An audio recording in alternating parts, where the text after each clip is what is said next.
Inilah kita Universitas Kristen Indonesia. Berdiri sejak tahun 1953, UKI menjadi salah satu universitas tertua dan terbaik di Indonesia yang telah menghasilkan generasi penerus bangsa. Kini UKI terus hadir untuk melahirkan generasi yang visioner dan mampu bersaing di era perkembangan teknologi yang semakin pesat. Untuk menghasilkan generasi tersebut, kami memiliki berbagai bidang pendidikan yang terbagi menjadi beberapa program studi pilihan. Program studi Doktor Hukum, program studi Doktor Pendidikan Agama Kristen, dan program Magister dengan pilihan program studi Magister Pendidikan, program studi Magister Hukum, program studi Magister Pendidikan Agama Kristen, program studi Magister Manajemen, program studi Magister Teknik Elektro, program studi Magister Arsitektur,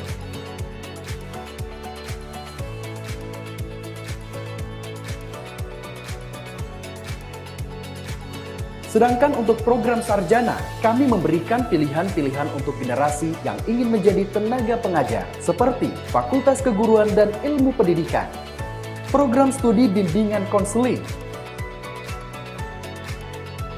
program studi pendidikan matematika,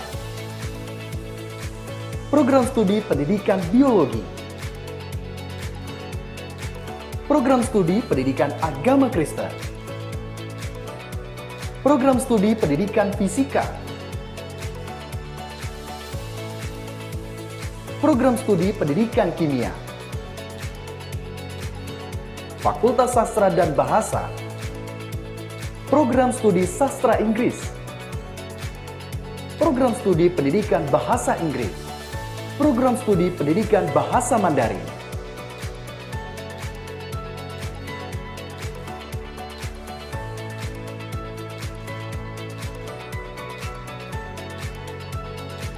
Fakultas Ekonomi dan Bisnis, program studi Manajemen, Cek. program studi Akuntansi. Shalom. Assalamualaikum. Fakultas Hukum mengembangkan generasi yang akan menuntut Indonesia dalam keadilan dengan pilihan. Assalamualaikum Program studi hukum. wabarakatuh. Om Swastiastu. Kesehatan Namo masyarakat Buddhaya. Indonesia Salam adalah yang kebajikan. utama. Good morning. Kami dengan Fakultas morning. Kedokteran selalu mengembangkan We are ilmu delighted kedokteran to welcome you melalui to the signing ceremony program between studi Faculty pendidikan of kedokteran, Engineering of Universitas Kristen Fakultas Indonesia Teknik, and University of program Applied studi Sciences Teknik Mesin. Upper Austria. I am Arya Wirakusuma from Universitas Kristen Indonesia program studi and I will Teknik be the Elektro, master ceremony for today's signing ceremony. We thank God for His holy blessing. program We are studi all in Teknik good Sipil, condition and have the opportunity program to studi come and Arsitektur. join this event. To start this event with grace, I would like to invite Mr. Andrew to lead us in the opening prayer. Kanca dolanan ning jaba padang bulan padang iku ya rina. Check.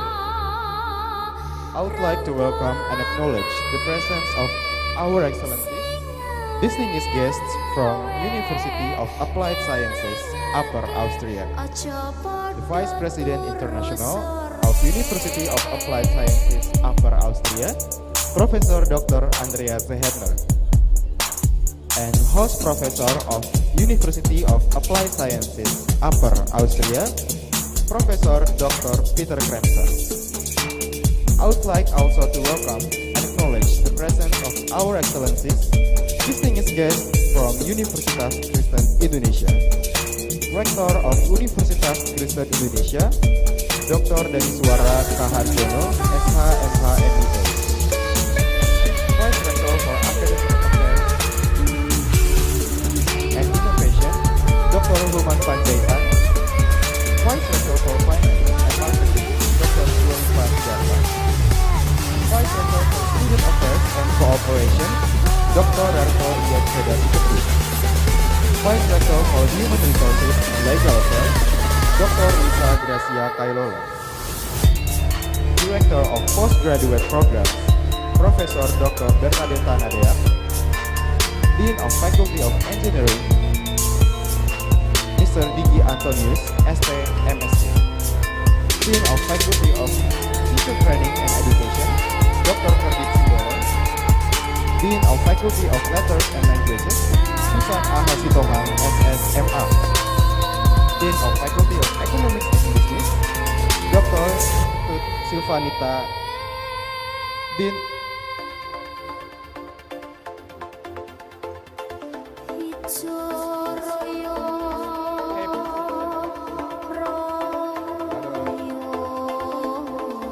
Dean of Faculty of Law, Dr. Henry Jayadi, Dean of Faculty of Medicine, Dr. Robert Roman Sirait, Dean of Faculty of Social and Political Sciences, Dr. Ferdinand Robertua Siahaan, Dean of Faculty of Vocational Studies, Dr. Maximus Bisa Ladopura, Vice Dean of Faculty of Engineering, Mrs. Chandra Kristanti Purnomo, STMS, Head of Electrical Engineering Study Program, Insinyur Bambang Widodo, MTech, Head of Architecture Study Program, Grace Putri Dianti, STMR, Head of Civil Engineering Study Program, Mr. Sudarno Tapubolon, STMS, Head of the Mechanical Engineering Study Program, Insinyur Budiarto, MSc, Director of International Office, Universitas Kristen Indonesia,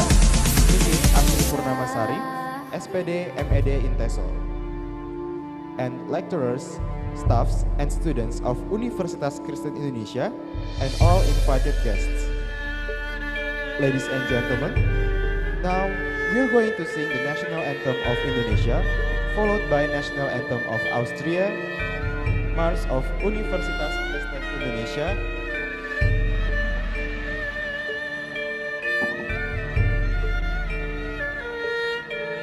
kameranya dimana sih?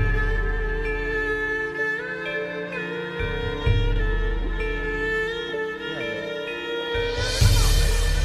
Surya wis mangrangsang wayah bentering cahya nratas kuninging tirta gadharu marang si gagat kang wis ulung galenganing galung mratandani sang Baladara kudu nindakake kewajiban bedah sipatis teteng hanyunari jagat saisine ing gegaratan arum gandanyo.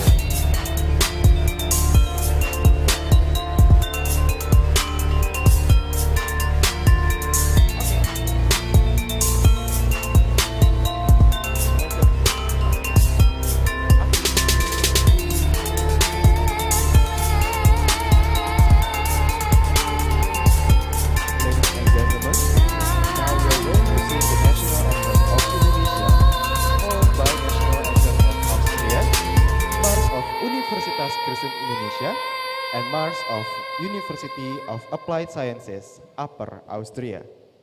Please stand up in a formal and respectful position. Thank you. Please be seated.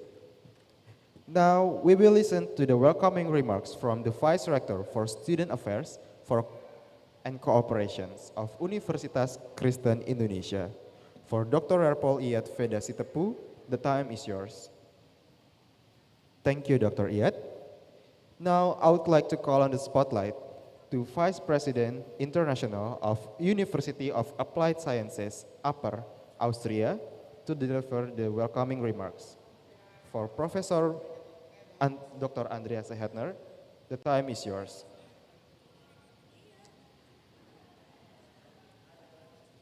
Now we are moving to the main agenda of today's signing ceremony. I would like to invite the Director of International Office of Universitas Kristen Indonesia to give the brief explanation about the Memorandum of Agreement and the implementation arrangement for Asri Purnamasari, SPD MED Intesol. The time is yours. Thank you, Ibu Asri. I would like to welcome the participants. Apa ya?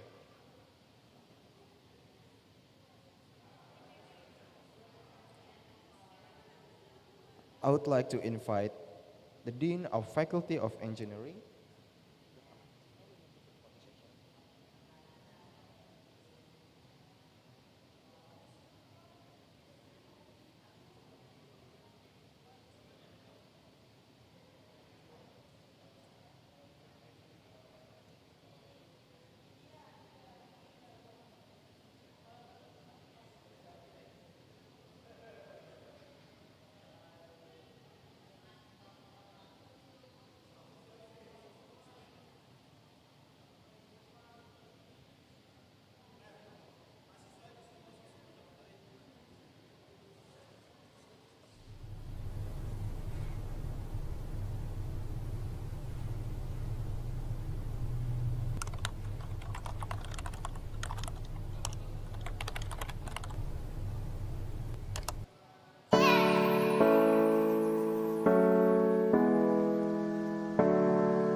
Kayaknya keren juga deh. Teman-teman, Bobby punya passion di bidang teknik. Skui daftar di fakultas teknik UI. Kayaknya seru deh. Apa gue daftar sekarang aja?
Challenges and Opportunities.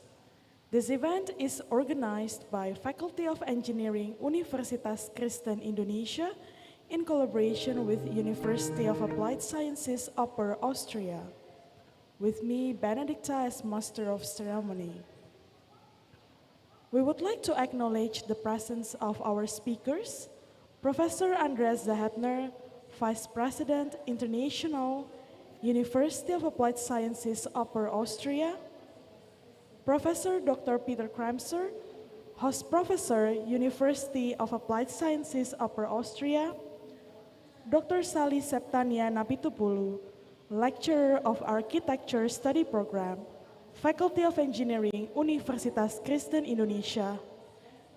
Our moderator, Engineer Suryo Ambadi, MSc, Lecturer of Mechanical Engineering Study Program, Faculty of Engineering, Universitas Kristen Indonesia, and the officials of Universitas Kristen Indonesia. Dr. Daniswara Kaharyono, Rector of Universitas Kristen Indonesia, the Vice Rectors, Deans, Vice Deans, Head of Study Programs, lecturers, and students.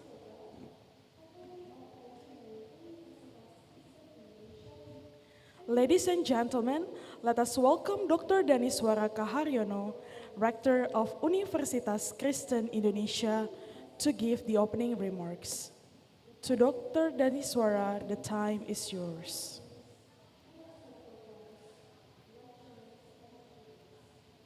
Let us watch video performance of traditional dance by students of Faculty of Engineering, Universitas Kristen Indonesia.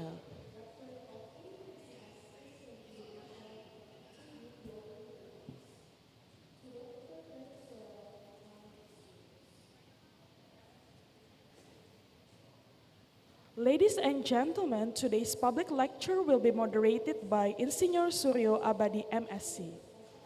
He was born on December 21, 1965. He holds a master's degree from Mechanical Engineering in Hoven University of Technology, Netherlands.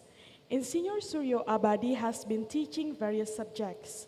His areas of teachings are numerical analysis, engineering mathematics, and basic programming in mechanical engineering. His research interest is in numerical techniques for solving partial different equations using both classical and high-order numerical methods, namely finite difference methods and finite volume methods. Let us warmly welcome Insinyur Suryo Abadi to the stage.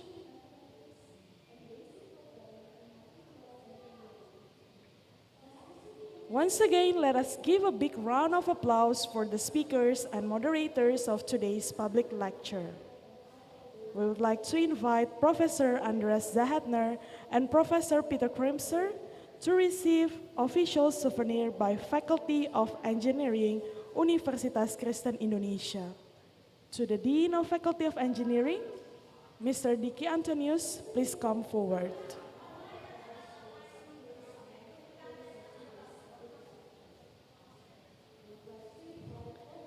Now, ladies and gentlemen, let us listen to the closing statement delivered by Mr. Diki Antonius, Dean of Faculty of Engineering, Universitas Kristen Indonesia. To Mr. Diki, the time is yours.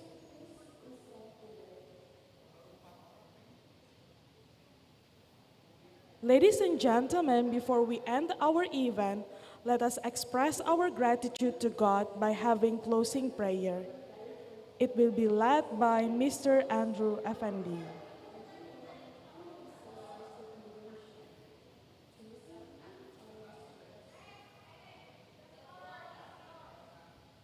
The floor is yours. Okay. Bukan time ya, men.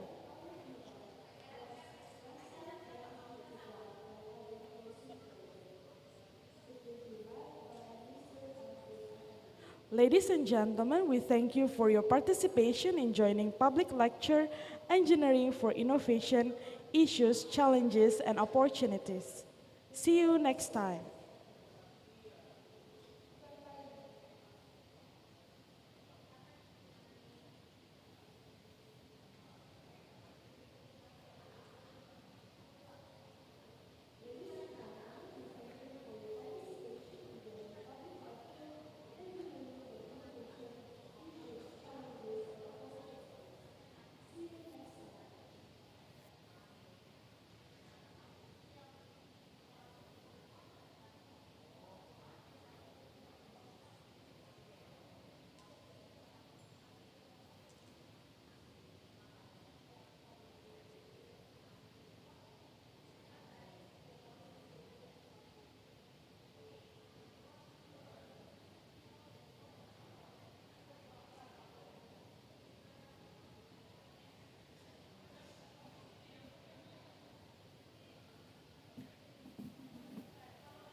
immer am neuesten Stand der Technik, bekommt meistens Sachen mit, bevor es die breite Masse mitbekommt. Eigentlich fette Bandbreiten von coolen Sachen. Wirklich nicht nur programmieren, so hast du ein bisschen was mit der HWA zu tun, das ist ganz lässig. Reicht von E-Learning-Projekten bis zu wirklich Kommunikation, Social-Media-Strategien. Ich glaube, dass das wirklich ein sehr umfangreiches, gutes Studium ist. Und Kompetenzen für Führungskräfte, also ganz so viele Soft Skills haben wir auch dabei. Ich habe ein Studium gesucht, in dem ich Animation und vielleicht ein bisschen Games Design machen kann. Ja, eigentlich liebe ich alles, was ich da mache, aber so 2D-Animation ist schon ziemlich geil. Also weil da ein schöner Austausch immer stattfindet und man neuen Input bekommt. Ja, weil das Studium, wie gesagt, von Anfang an sehr flexibel war und mit Laboreinheiten, das war wirklich sehr aufschlussreich. Und was mich total interessiert, man kann nachher bei Otto Bock, das ist ein Prothetikhersteller in Wien, arbeiten. Die Wissensgrundbasis, wie man es aufbaut, ist sehr gut. Ja, es ist einfach irrsinnig vielfältig, ja, man lernt einfach irrsinnig viel. Und zum anderen wollte ich aber trotzdem irgendwie mit Menschen zu tun haben. Jeder hilft an, nur wo es geht, dass jeder ja weiterkommt. Es ist ein sehr guter Zusammenhalt da im Studium. Innovationsmanagement oder Marketingmanagement, Marktforschung ist jetzt auch dazu gekommen. So kriegen wir im 3. Semester Lehrveranstaltungen auf Englisch. Und wir haben aber auch das wirtschaftliche Know-how, das heißt, wir wissen, wie man verschiedene Strategien anwenden kann. Die Lehre von Maschinen und ihren Teilen und Bewegungsabläufen. Und halt, dass man da mit den Materialien einen Kontakt hat und versucht, da Entwicklungen auch zu machen. Erneuerbare Energien, grüne Welle sozusagen. Der ganze Unterricht läuft ziemlich praxisbezogen ab. Mein Lieblingsfach war Biotechnik. Ja, genau, Bakterien, mikrobiologische Untersuchungen, solche Sachen. Ja. Wie die DNA funktioniert, wie man es replizieren kann und Mischung aus den biologischen und chemischen Reaktionen, die man so im Leben vorfindet. Man ist wie eine große Familie am Campus. Man kommt schnell in Kontakt mit den Leuten, es sind alle sehr offen und es ist schon klasse, wenn man einfach so viele unterschiedliche Eindrücke mitkriegt. Würde ich sofort wieder machen. Am Ende hat man eine gute Ausbildung, mit der man sich nicht verstecken braucht. University of Applied Sciences, Upper Austria. Teaching and learning with pleasure, researching inquisitively. Founded in 1994, the University of Applied Sciences, Upper Austria is one of the leading universities of its kind. With more than 6,000 students in 70 internationally recognized degree programs, 450 academics in research and teaching, and students from 60 different countries, it's an important player in university education in Austria. Cooperations with 250 partner universities worldwide and more than 1,000 industry partners provide a vast amount of opportunities in international education and research. All 4 schools, the School of Medical Engineering and Applied Social Sciences in Linz, the School of Informatics, Communications and Media in Hagenberg, the School of Engineering in Wels, and the School of Management in Steyr feature a very modern infrastructure with state-of-the-art laboratories, lecture halls and equipment to provide a stimulating environment for students. In addition to receiving high-quality education, our graduates benefit from top job prospects and a seamless transition into meaningful careers. But it's not all work and no play. Our sports club offers students, graduates, and employees a wide range of sports activities to choose from. And our students know how to party. Entertaining events such as the Crazy Boat Race Boatmania or the Solar Car Challenge are just a few examples of the playful culture to be found at our 4 campuses. What makes Upper Austria special? The province of Upper Austria is located in the heart of Austria and in the centre of Europe. It's a strong economic region which provides a number of advantages. More than 25% of Austria's exports come from this region, and many internationally recognised companies such as First Alpina, BMW, KTM, Rosenbauer and Rotax have operations here, with our graduates serving as valuable employees. This creates excellent job opportunities, resulting in a 99% employment rate for our graduates in their desired professions. And it's a safe place to live, providing one of the highest standards of living in Europe. Upper Austria is truly beautiful, with a wide range of leisure activities and absolutely filled with culture. Springboard University of Applied Sciences, Upper Austria. The quality of our education is mirrored by the success of our graduates. Some have become the CEOs of branch offices of globally operating companies such as Google, and others have founded their own startups that have developed into well-known players in their respective industries. Our motto, Make It Real, sums it up best. Make the University of Applied Sciences Upper Austria part of your reality. Join us in developing knowledge, skills, and dreams for a better tomorrow.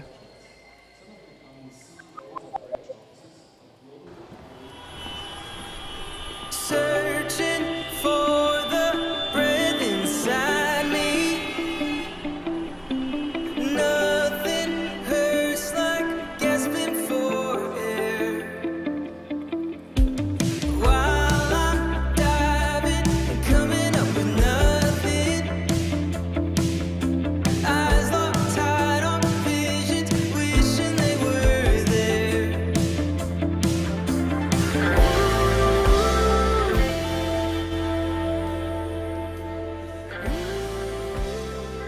Hey guys, kalian lagi ngapain? Lagi ngerjain tugas. Acara Universitas Teknik udah mulai loh. Oh iya. Ayo.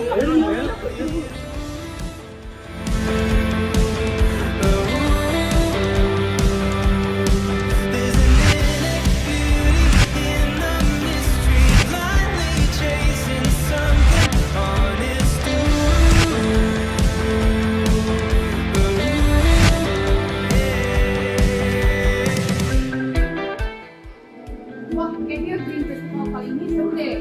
Iya, benar. Kalian bisa nggak?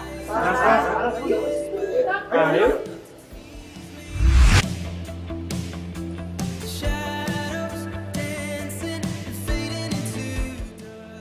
Selamat datang di Laboratorium Teknik Mesin Putih.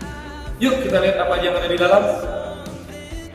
Salah satu mesin di laboratorium ini adalah mesin bubut.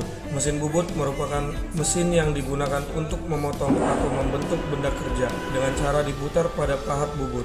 Contoh hasil dari mesin bubut adalah pembuatan roda gigi, poros, dan juga baut. Selanjutnya adalah alat uji impact, digunakan untuk mengetahui kekuatan bahan uji dengan pukulan yang datang secara tiba-tiba. Ada dua metode yang digunakan, yaitu metode Serpi, di mana bahan uji di posisi horizontal, dan metode kedua adalah metode pivot, di mana pemasangan bahan secara vertikal. Gimana?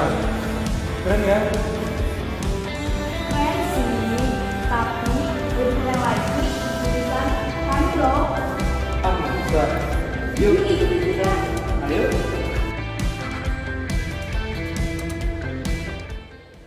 Selamat datang di Laboratorium Teknik Elektro UKI. Yuk kita masuk ke dalam.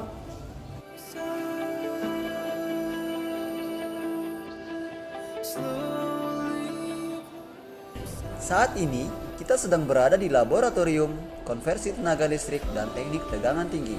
Salah satu karya mahasiswa di laboratorium ini adalah pembangkit listrik tenaga hybrid atau PLTH. Nah, PLTH ini mengkombinasikan 3 sumber energi, yaitu matahari atau yang bisa kita sebut photovoltaic, air dalam bentuk mikrohidro, serta genset. Selanjutnya, kita memasuki laboratorium sistem telekomunikasi dan laboratorium teknik kontrol. Salah satu alat di laboratorium ini adalah PLC atau Programmable Logic Controller. PLC merupakan perangkat yang banyak digunakan untuk otomasi proses industri, seperti pengawasan dan pengontrolan mesin di jalur perakitan suatu pabrik.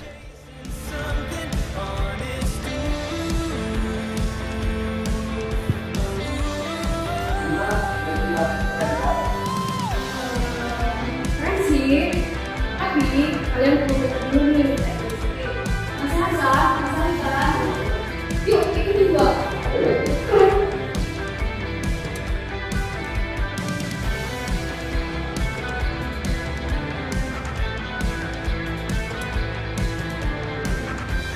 Selamat datang di Teknik Sipil Universitas Kristen Indonesia. Penasaran kan labnya apa aja? Yuk kita ke lab beton dulu. Laboratorium beton merupakan tempat untuk praktikum mahasiswa membuat sampel-sampel beton berupa silinder dan kubus. Tujuannya untuk menguji ketahanan agregat kasar terhadap keausan serta menguji kuat tekan pada beton. Selanjutnya, yuk kita lihat di laboratorium mekanika tanah. Jadi, kegiatan utama di laboratorium ini untuk praktikum mahasiswa dalam membuat serta menguji sifat dan karakteristik tanah, perbaikan tanah, fondasi, perilaku, dan pemodelan tanah.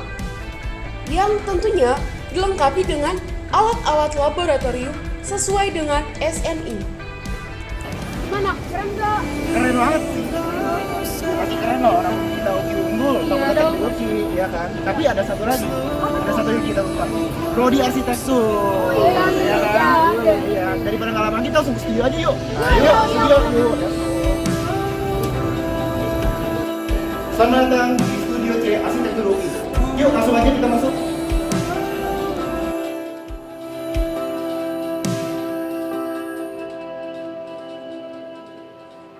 Di Prodi Arsitektur UKI kita punya mesin laser cutting. Mesin laser cutting ini akan membantu teman-teman untuk membuat maket. Jadi teman-teman nggak usah kesusahan atau kebingungan lagi kalau misalnya punya desain bangunan yang unik atau meliuk-liuk.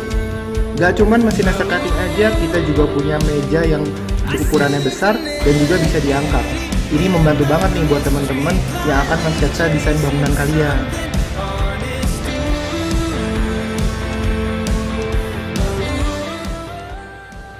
Gimana? Keren kan arsitek? Pastinya keren dong. Nah teman-teman, ini belum semuanya, masih ada banyak lagi sebenarnya. Pengen tahu lebih dalam lagi tentang fakultas teknik UKI? Nah kebetulan nih kita lagi ngadain tugas sampai dengan 15 Juli 2022. Yuk datang ke sini. Kita tunggu ya kedatangan adik-adik. Siap!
Kayaknya keren juga deh. Teman-teman, bagi yang punya passion di bidang teknik, Skui daftar di Fakultas Teknik UKI. Kayaknya seru deh. Apa gue daftar sekarang aja?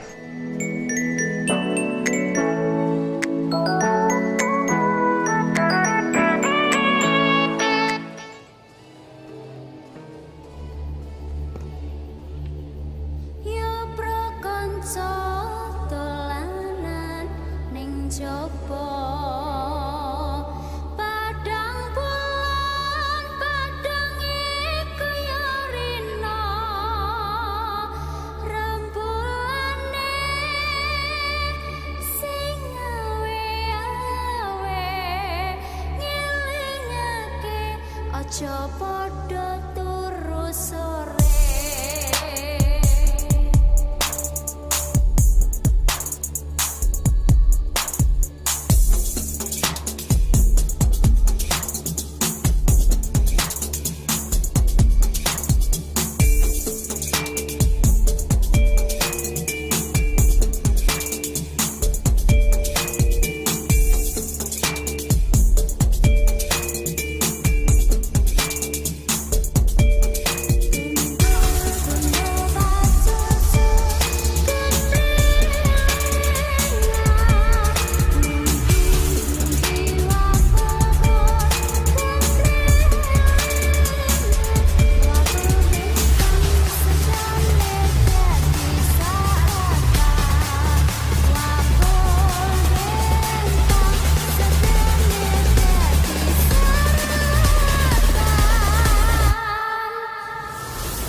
immer am neuesten Stand der Technik, bekommt meistens Sachen mit, bevor es die breite Masse mitbekommt. Eigentlich fette Bandbreiten von coolen Sachen. Wirklich nicht nur programmieren, so hast du ein bisschen was mit der HWA zu tun, das ist ganz lässig. Reicht von E-Learning-Projekten bis zu wirklich Kommunikation, Social-Media-Strategien. Ich glaube, dass das wirklich ein sehr umfangreiches, gutes Studium ist. Und Kompetenzen für Führungskräfte, also ganz so viele Soft Skills haben wir auch dabei. Ich habe ein Studium gesucht, in dem ich Animation und vielleicht ein bisschen Games Design machen kann. Ja, eigentlich liebe ich alles, was ich gerade mache, aber so 2D-Animation ist schon ziemlich geil. Also weil da ein schöner Austausch immer stattfindet und man neuen Input bekommt. Ja, weil das Studium, wie gesagt, von Anfang an sehr flexibel war und mit Laboreinheiten, das war wirklich sehr aufschlussreich. Und was mich total interessiert, man kann nachher bei Otto Bock, das ist ein Prothetikhersteller in Wien, arbeiten. Die Wissensgrundbasis, wie man es aufbaut, ist sehr gut. Ja, es ist einfach irrsinnig vielfältig, ja, man lernt einfach irrsinnig viel. Und zum anderen wollte ich aber trotzdem irgendwie mit Menschen zu tun haben. Jeder hilft an, nur wo es geht, dass jeder ja weiterkommt. Es ist ein sehr guter Zusammenhalt da im Studium. Innovationsmanagement oder Marketingmanagement, Marktforschung ist jetzt auch dazu gekommen. So kriegen wir im 3. Semester Lehrveranstaltungen auf Englisch. Und wir haben aber auch das wirtschaftliche Know-how, das heißt, wir wissen, wie man verschiedene Strategien anwenden kann. Die Lehre von Maschinen und generell Teilen und Bewegungsabläufen. Und halt, dass man da mit den Materialien einen Kontakt hat und versucht, da Entwicklungen auch zu machen. Erneuerbare Energien, grüne Welle sozusagen. Der ganze Unterricht läuft ziemlich praxisbezogen ab. Mein Lieblingsfach war Biotechnik. Ja, genau, Bakterien, mikrobiologische Untersuchungen, solche Sachen. Ja. Wie die DNA funktioniert, wie man es replizieren kann und Mischung aus den biologischen und chemischen Reaktionen, die man so im Leben vorfindet. Man ist wie eine große Familie am Campus. Man kommt schnell in Kontakt mit den Leuten, es sind alle sehr offen und es ist schon klasse, wenn man einfach so viele unterschiedliche Eindrücke mitkriegt. Würde ich sofort wieder machen. Am Ende hat man eine gute Ausbildung, mit der man sich nicht verstecken braucht. University of Applied Sciences, Upper Austria. Teaching and learning with pleasure, researching inquisitively. Founded in 1994, the University of Applied Sciences, Upper Austria is one of the leading universities of its kind. With more than 6,000 students in 70 internationally recognized degree programs, 450 academics in research and teaching, and students from 60 different countries, it's an important player in university education in Austria. Cooperations with 250 partner universities worldwide and more than 1,000 industry partners provide a vast amount of opportunities in international education and research. All 4 schools, the School of Medical Engineering and Applied Social Sciences in Linz, the School of Informatics, Communications and Media in Hagenberg, the School of Engineering in Wels, and the School of Management in Steyr feature a very modern infrastructure with state-of-the-art laboratories, lecture halls and equipment to provide a stimulating environment for students. In addition to receiving high-quality education, our graduates benefit from top job prospects and a seamless transition into meaningful careers. But it's not all work and no play. Our sports club offers students, graduates, and employees a wide range of sports activities to choose from. And our students know how to party. Entertaining events such as the crazy boat race Boatmania or the Solar Car Challenge are just a few examples of the playful culture to be found at our 4 campuses. What makes Upper Austria special? The province of Upper Austria is located in the heart of Austria and in the centre of Europe. It's a strong economic region which provides a number of advantages. More than 25% of Austria's exports come from this region, and many internationally recognised companies such as voestalpine, BMW, KTM, Rosenbauer and Rotax have operations here, with our graduates serving as valuable employees.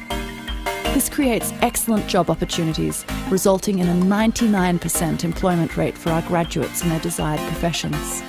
And it's a safe place to live, providing one of the highest standards of living in Europe. Upper Austria is truly beautiful, with a wide range of leisure activities and absolutely filled with culture. Springboard University of Applied Sciences, Upper Austria. The quality of our education is mirrored by the success of our graduates. Some have become the CEOs of branch offices of globally operating companies such as Google, and others have founded their own startups that have developed into well-known players in their respective industries. Our motto, Make It Real, sums it up best. Make the University of Applied Sciences Upper Austria part of your reality. Join us in developing knowledge, skills and dreams for a better tomorrow.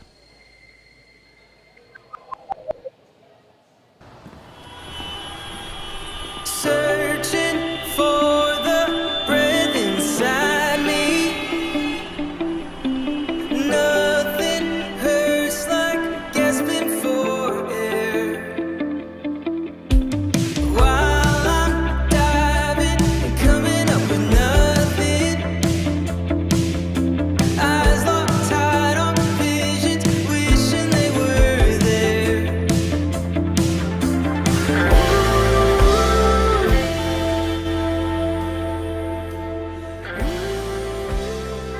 Hey guys, kalian lagi ngapain? Lagi ngerjain tugas. Acara Universitas Teknik udah mulai loh. Oh iya. Ayo.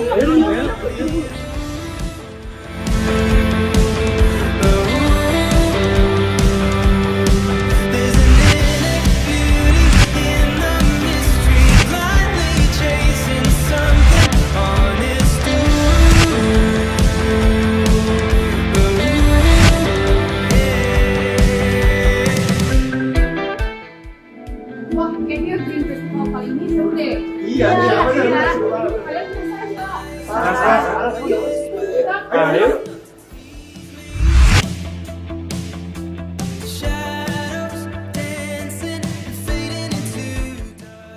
Selamat datang di Laboratorium Teknik Mesin Putih. Yuk kita lihat apa aja yang ada di dalam. Salah satu mesin di laboratorium ini adalah mesin bubut. Mesin bubut merupakan mesin yang digunakan untuk memotong atau membentuk benda kerja dengan cara diputar pada pahat bubut. Contoh hasil dari mesin bubut adalah pembuatan roda gigi, poros, dan juga baut. Selanjutnya adalah alat uji impact, digunakan untuk mengetahui kekuatan bahan uji dengan pukulan yang datang secara tiba-tiba. Ada dua metode yang digunakan, yaitu metode Serpi, di mana bahan uji di posisi horizontal, dan metode kedua adalah metode Izot, di mana pemasangan bahan secara vertikal. Gimana? Keren ya? Keren sih, tapi udah lagi urusan kami loh. Bisa. Yuk ikut kita. Ayo.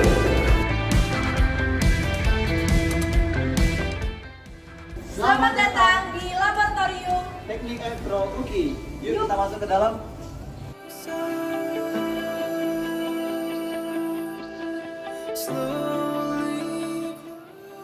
Saat ini kita sedang berada di Laboratorium Konversi Tenaga Listrik dan Teknik Tegangan Tinggi. Salah satu karya mahasiswa di laboratorium ini adalah pembangkit listrik tenaga hybrid atau PLTH. Nah, PLTH ini mengkombinasikan 3 sumber energi, yaitu matahari atau yang bisa kita sebut photovoltaic, air dalam bentuk mikrohidro, serta genset. Selanjutnya, kita memasuki laboratorium sistem telekomunikasi dan laboratorium teknik kontrol. Salah satu alat di laboratorium ini adalah PLC atau Programmable Logic Controller. PLC merupakan perangkat yang banyak digunakan untuk otomasi proses industri, seperti pengawasan dan pengontrolan mesin di jalur perakitan suatu pabrik.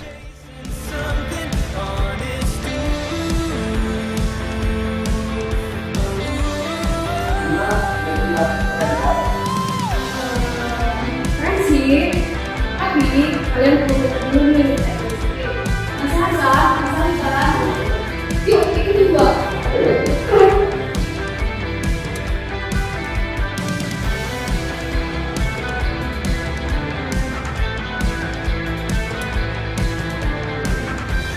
Selamat datang di Teknik Sipil Universitas Kristen Indonesia. Penasaran kan labnya apa aja? Yuk kita ke lab beton dulu. Laboratorium beton merupakan tempat untuk praktikum mahasiswa membuat sampel-sampel beton berupa silinder dan kubus.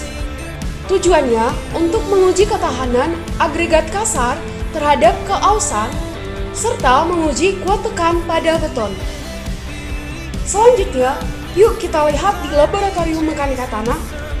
Jadi, kegiatan utama di laboratorium ini untuk praktikum mahasiswa dalam membuat serta menguji sifat dan karakteristik tanah, perbaikan tanah, fondasi, perilaku, dan pemodelan tanah. Yang tentunya dilengkapi dengan alat-alat laboratorium sesuai dengan SNI. Gimana? Keren gak? Keren banget sih. Pasti keren loh, orang kita uji unggul sama teknologi, ya kan? Tapi ada satu lagi, ada satu yang kita lupa. Prodi arsitektur. Ya kan? Iya. Daripada ngalaman kita langsung ke studio aja yuk. Ayo, studio yuk. Selamat datang di studio C arsitektur UI. Yuk langsung aja kita masuk.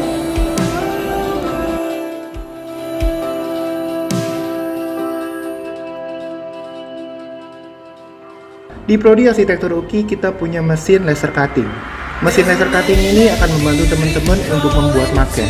Jadi teman-teman nggak usah kesusahan atau kebingungan lagi kalau misalnya punya desain bangunan yang unik atau meliuk-liuk. Gak cuman mesin laser cutting aja, kita juga punya meja yang ukurannya besar dan juga bisa diangkat. Ini membantu banget nih buat teman-teman yang akan mensketsa desain bangunan kalian.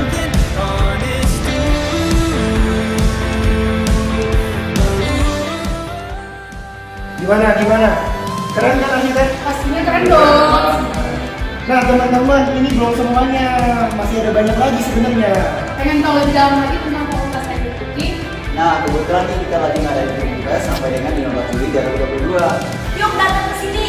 Kita tunggu ya kedatangan adik-adik. Siap!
Check. We are about to start our event. Please be seated. Thank you. Shalom. Assalamualaikum warahmatullahi wabarakatuh. Om Swastiastu. Namo Buddhaya. Salam kebajikan. Good morning and guten morgen. We apologize for the delay of the event, and we are delighted to welcome you to the signing ceremony between Faculty of Engineering of Universitas Kristen Indonesia and the University of Applied Sciences Upper Austria. I am Arya Wirakusuma from Universitas Kristen Indonesia, and I will be the master of ceremony for today's signing ceremony. We thank God for His holy blessings that we are all in the good conditions and have the opportunity to come and join this event. To start this event with grace, I would like to invite Mr. Andrew to lead us in the opening prayer. All right, ladies and gentlemen, before we start our activity, let's pray together. Our Father in heaven, thank you for today, and we are really grateful for your blessing and grace of us, where we gather today for this occasion of this event. Please guide us, O dear Lord Jesus, and bless each and every one of us in here and in the meeting room Zoom, and we can carry out our activity well today. We all leave our future time in your merciful hands. Only in the name of Jesus Christ we pray. Amen. Thank you. Thank you, Mr. Andrew. I would like to welcome and acknowledge the presence of our excellencies, distinguished guests, Vice President International of University of Applied Sciences, Upper Austria, Professor Dr. Andreas de Hetner. And please give a round of applause for Professor Zehetner. And he's still on the way, host professor of University of Applied Sciences, Upper Austria, Professor Dr. Peter Kremser.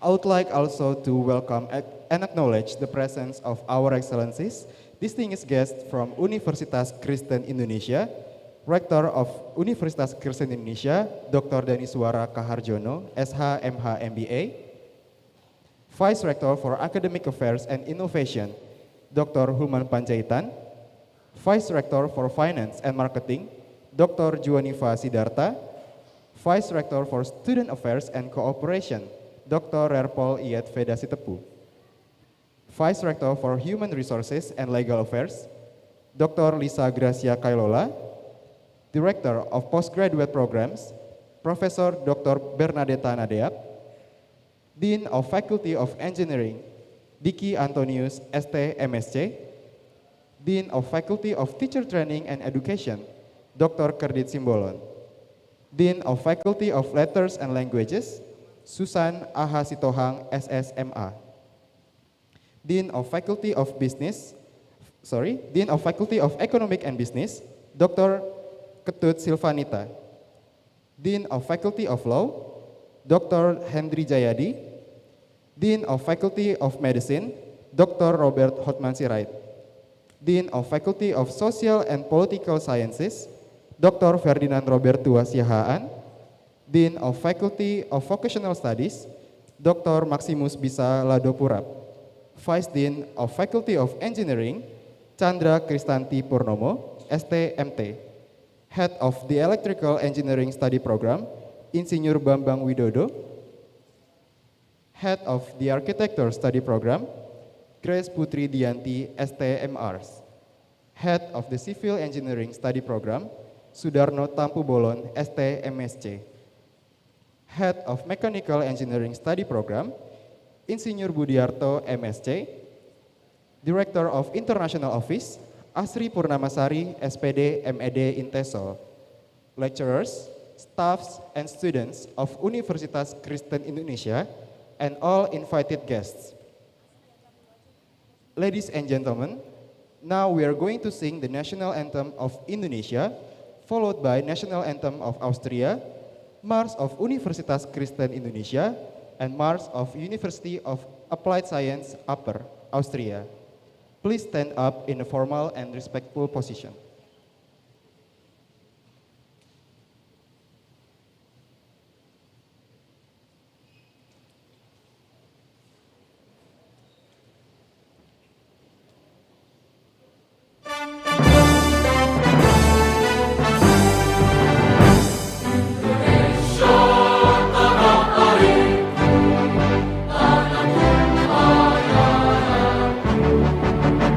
Di sana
Universitas Kristen Indonesia, universitas kita, pelambang ilmu dan budaya bangsa, turut membina pendidikan kita, bergerak maju membangun alam semesta, bekerja penuh kasih dan bakti, melayani bukan dilayani, abdi nusa dan bangsa.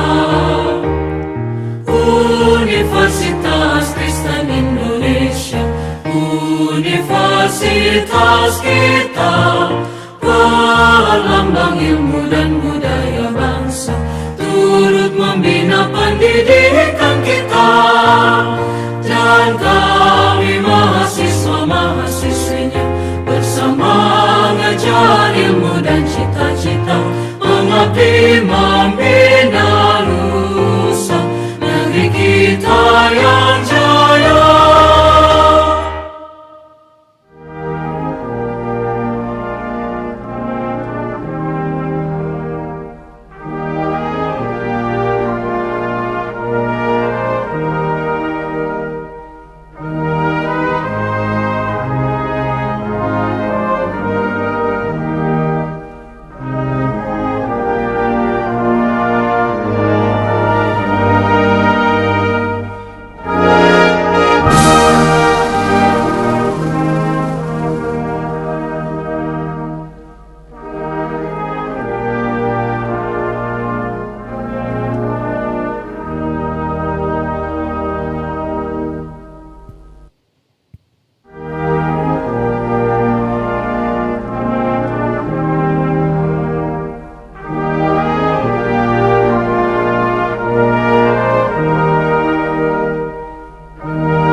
Thank you. Please be seated.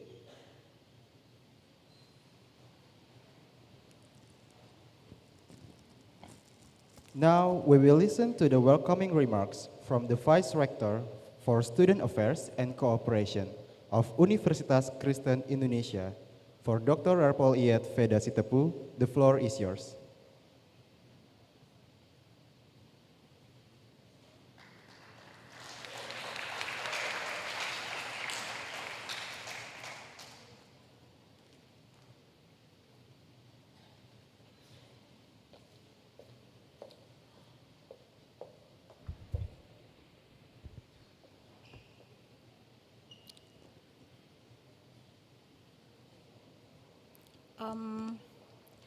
Before I begin my speech, allow me to welcome first our two speakers today from the Fachhochschule Oberösterreich, Professor Dr. Andreas Zettner. Good morning and welcome again to Universitas Kristen Indonesia, and also to Professor Peter Kremse, who came all the way from his house, not so far from Universitas Kristen Indonesia, but stuck in the heavy traffic today. But he is here with us today. So good morning and welcome to you both again at Universitas Kristen Indonesia. dear guests, Dean of the Faculty of Engineering, Mr. Diki Antonius, Vice Dean, Ibu Chandra, Head of Study Programs of the Faculty of Engineering of UKI. I also see the head of the Master's Degree Program of the Electrical Engineering, Dr. Leonard Lisapali, and also I can see, Dean of the Faculty of Languages and Literature, Ms. Susan Sitohang, Vice Deans, Head of Study Programs at UKI, and my dear students of Universitas Kristen Indonesia. Welcome to the public lecture, Engineering for Innovation Issues, Challenges, and Opportunities. And for today's event, we bring three distinguished speakers. First is Professor Zettner, secondly, Professor Kremser, and our own Dr. Sally Napitupulu. So please give applause to our three speakers who are here with us today. So UKI and the University of Applied Sciences Upper Austria started collaboration last year with the MOU signing ceremony, and today we are having a public lecture series as part of our cooperation. So this event is the collaboration between the Faculty of Engineering and University of Applied Sciences Upper Austria. As one of the leading university in Indonesia, Universitas Kristen Indonesia strive for excellence in its teaching, research, and community development. So I do hope that teachers and students will also hold to this superior quality in their own respective areas. So we hope UKI and University of Applied Sciences Upper Austria, can implement further collaboration to create new programs and activities for students and also for faculties, so that our vision and mission will be achieved not in a very long time. And before I end my speech, I would like to express sorry for not having our rector at the moment. He is currently giving also a lecture at Universitas Indonesia, but he will be with us later in the afternoon. So have a fruitful meeting, everybody, and enjoy today's topic. Thank you very much.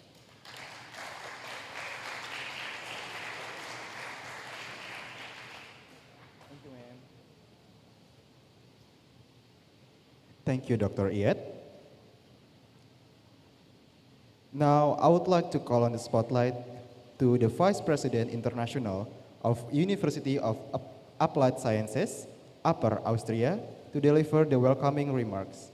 For Professor Dr. Andreas Zehetner, the floor is yours.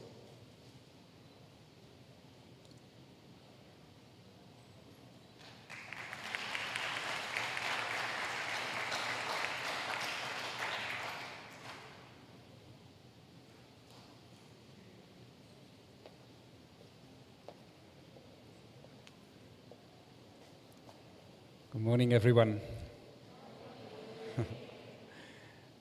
Dear UKI leadership, dear professors, dear colleagues, I might say already, dear friends, dear students, I'm super happy to be here already for the second time in only a couple of months.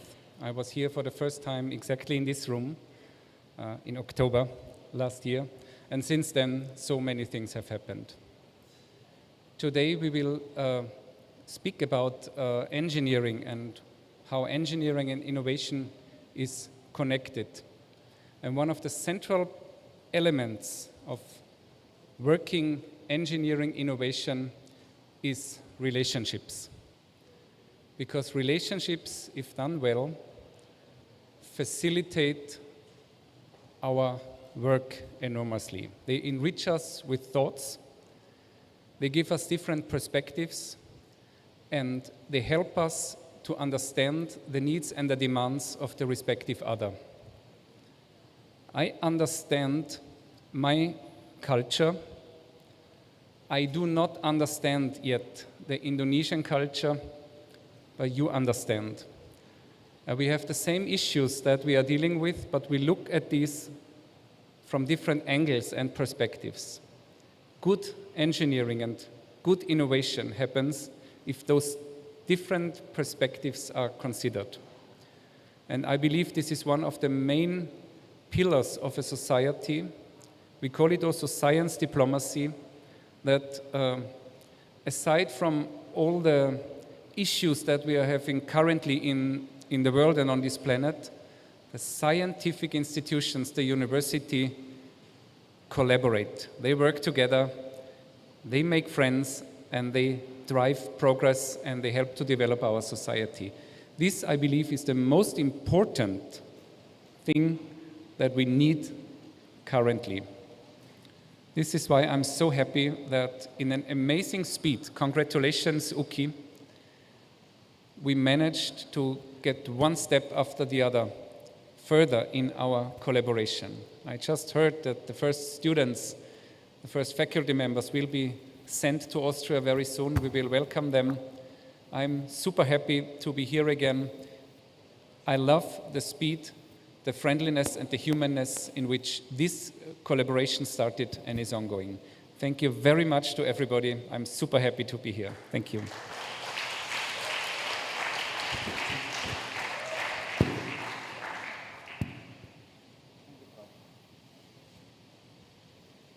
Thank you, Professor Sehetner. Now we are moving to the main agenda of today's signing ceremony. I would like to invite the Director of International Office of Universitas Kristen Indonesia to give the brief explanation about the Memorandum of Agreement and the implementation arrangement for Asri Purnamasari, SPD, MED Inteso. The floor is yours.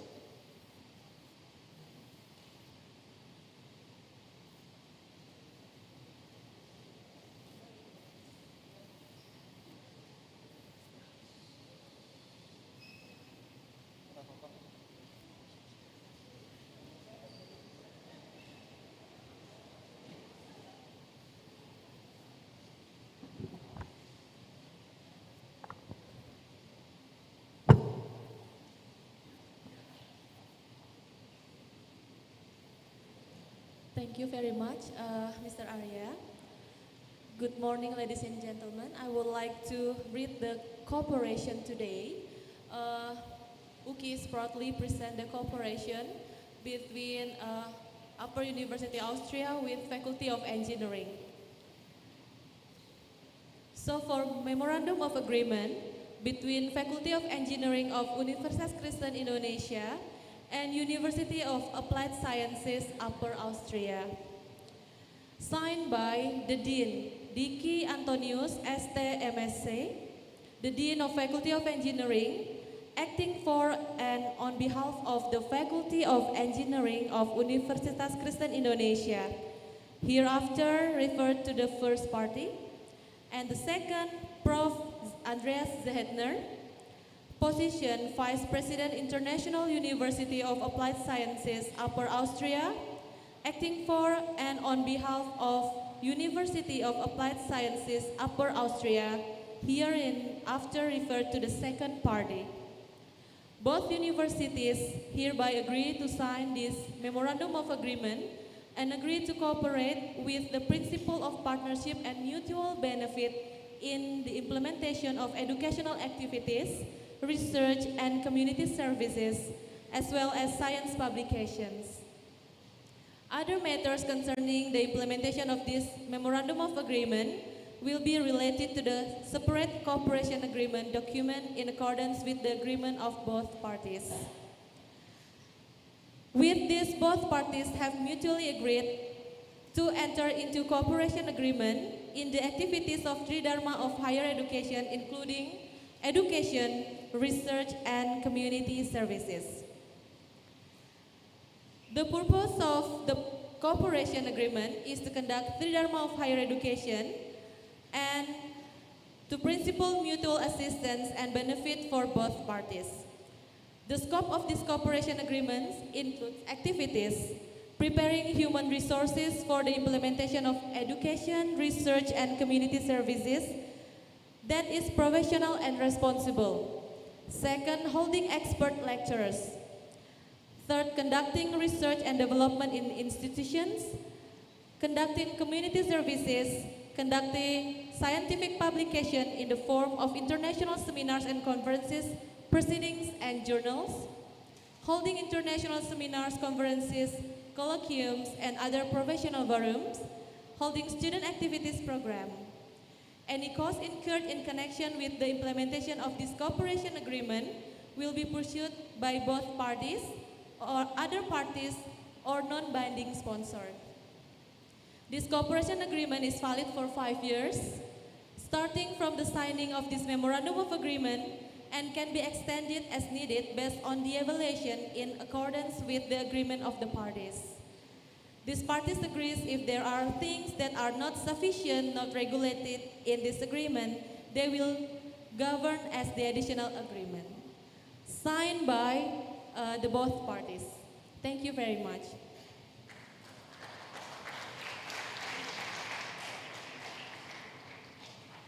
And now I would like to read for the implementation of arrangement.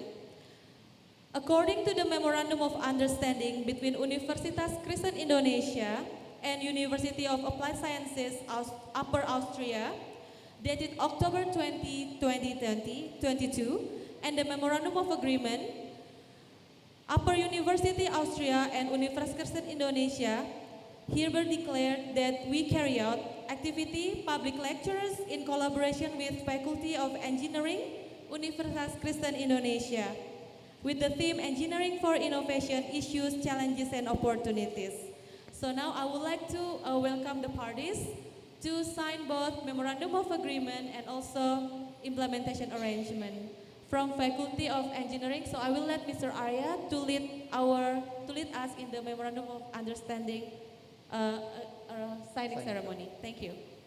Thank you, Ibu Asri.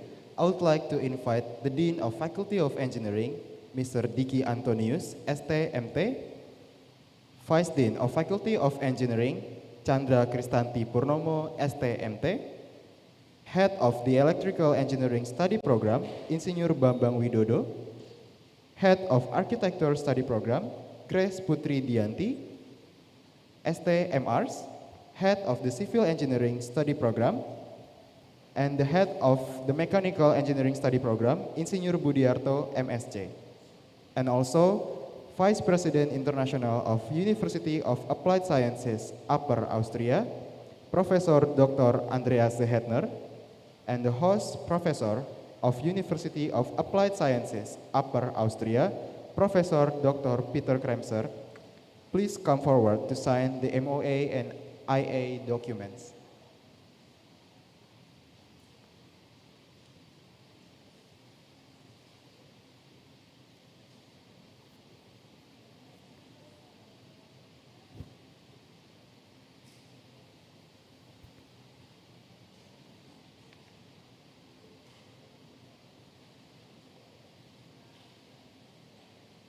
Please give a round of applause for Faculty of Engineering of Universitas Kristen Indonesia and University of Applied Sciences, Upper Austria.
take a picture.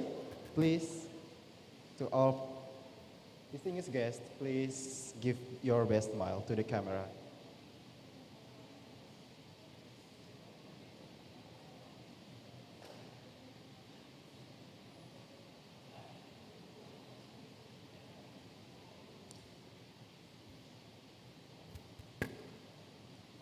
All right, now say cheese in 1, 2, 3.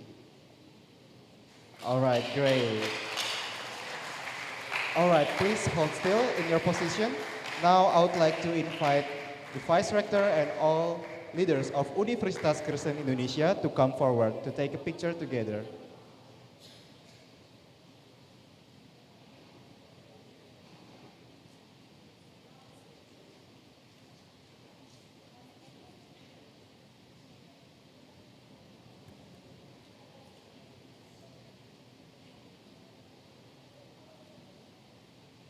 Yeah, let's take a picture in 1, 2, 3, smile. All right, great, everyone. Now I would like to invite all participants to come forward to the stage. All right, sorry, after this. To all faculty members of and all the leaders of Universitas Kristen Indonesia, to Dr. Maximus, Pak Dokter.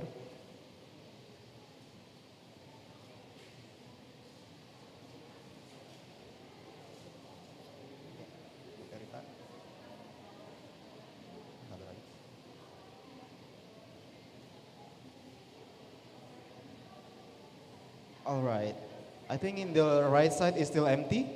You can feel the right side. Sebelah kanan Kak Aci masih kosong.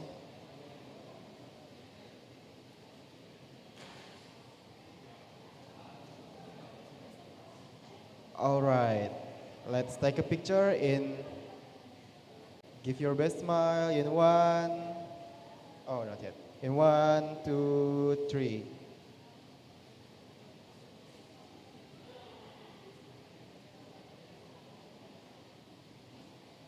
All right, let's take a picture in 1, 2, 3. Done? In 1, 2, 3, smile. All right. Thank you, everyone. Now, I would like to invite all participants, the students and lecturers, to come forward. Please come forward and take a picture. Maju, maju. Bisa diisi di atas, bisa dicari posisi yang paling bagus untuk foto teman-teman mahasiswa.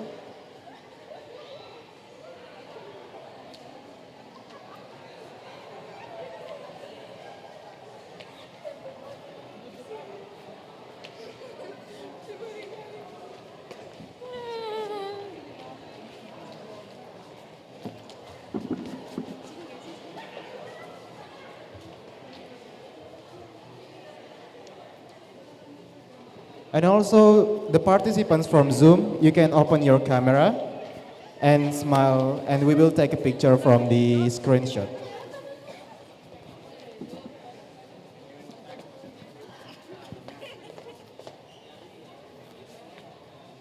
Alright, silakan dicari posisi terbaik.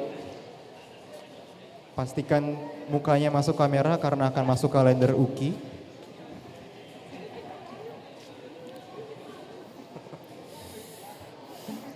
Lambang doang kita sih, lambang doang.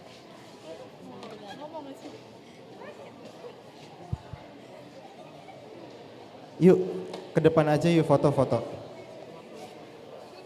Jongkok, jongkok. Ayo biar kelihatan rame fotonya. Kan ada 1000 orang di ruangan ini. Oke, silahkan dicari posisi terbaik. Awas rawan crop kalau di pinggir. Orang belum juga.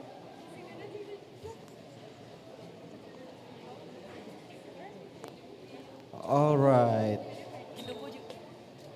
Alright, now let's take a picture. Look at the camera in the middle. In 1, 2, 3. Smile. Uki unggul. Pose uki unggulnya. 1. Show your 2 fingers. In 1, 2, 3. Alright, everyone. Once more. 1, 2, 3. Alright, say cheese, everyone. Now it's done. Thank you. Please go back to your seats, and we are going to continue to our events.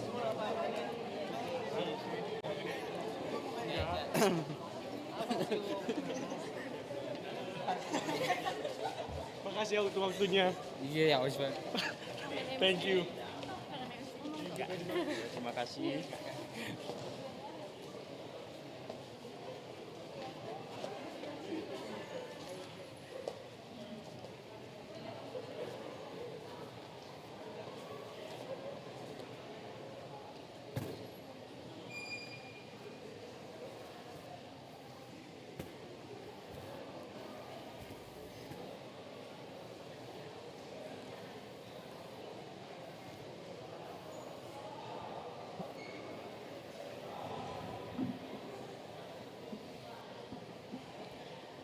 All right, everyone, please be seated.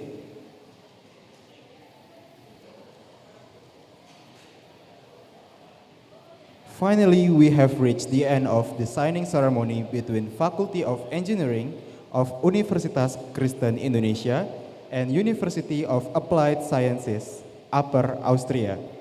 Now we are moving to the public lecture. I give the floor to Benedicta Stella Fortunae as the Master of Ceremony for the public lecture.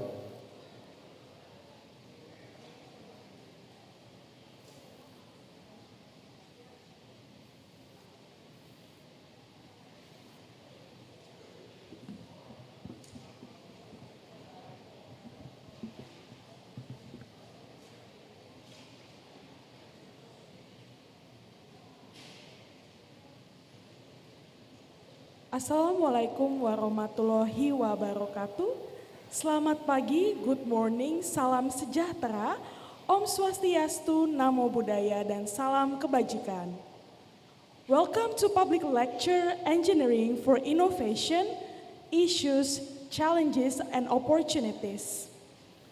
This event is organized by Faculty of Engineering Universitas Kristen Indonesia in collaboration with University of Applied Sciences, Upper Austria. With me, Benedicta, as Master of Ceremony. We would like to acknowledge the presence of our speakers, Professor Andreas Zahatner, Vice President International, University of Applied Sciences, Upper Austria, Professor Dr. Peter Kramser, Host Professor, University of Applied Sciences, Upper Austria, Dr. Sali Septania Napitupulu, Lecturer of Architecture Study Program, Faculty of Engineering, Universitas Kristen Indonesia, our moderator, Insinyur Suryo Abadi MSc, Lecturer of Mechanical Engineering Study Program, Faculty of Engineering, Universitas Kristen Indonesia, and the officials of Universitas Kristen Indonesia, Dr. Iyat Veda Sitepu, Vice Rector for Student Affairs and Cooperation, Deans, Vice Deans, Head of Study Programs, lecturers, students, and all participants from our partner institution who join on-site and online via Zoom.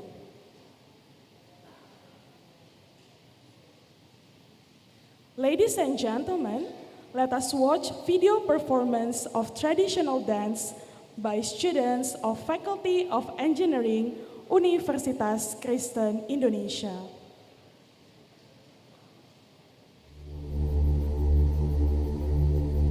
Yo prakanca dolanan ning jaba padang bulan padang iku yo rina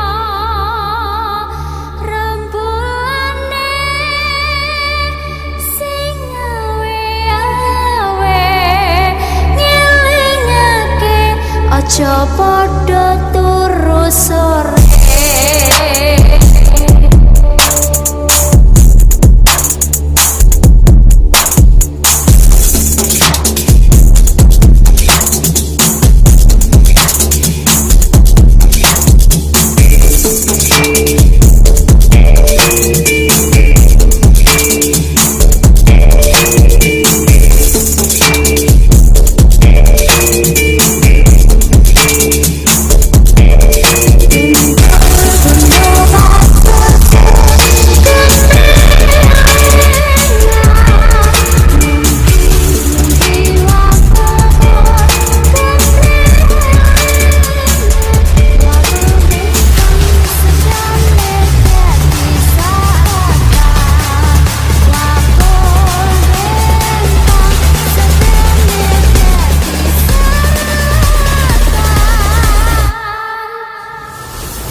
Bentering cahyon ratas kuningin terto gadang marang si gagat kang wis ulung kalenganing kalong meratan dan sang Wolodoro kudu nindakake kewajiban bedah sipatis peteng banyu nari jagat saisine ing gedaratan arum gandanyo.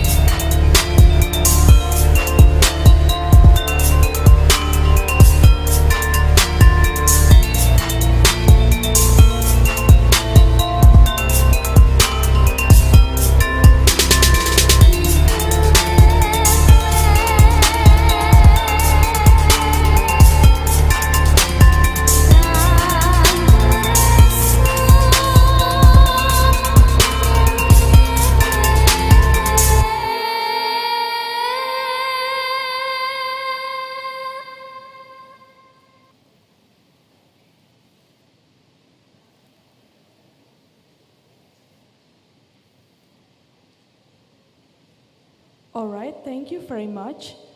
Ladies and gentlemen, today's public lecture will be moderated by Insinyur Suryo Abadi, MSc. Insinyur Suryo Abadi was born December 21, 1965. He holds a master's degree from Mechanical Engineering and Hoven University of Technology, Netherlands. He has been teaching various subjects. His areas of teaching are numerical analysis, engineering mathematics, and basic programming in mechanical engineering. His research interest is in numerical techniques for solving partial differential equations using both classical and high-order numerical methods, namely finite difference methods and finite volume methods. Now, ladies and gentlemen, let us warmly welcome Insinyur Suryo Abadi to the stage.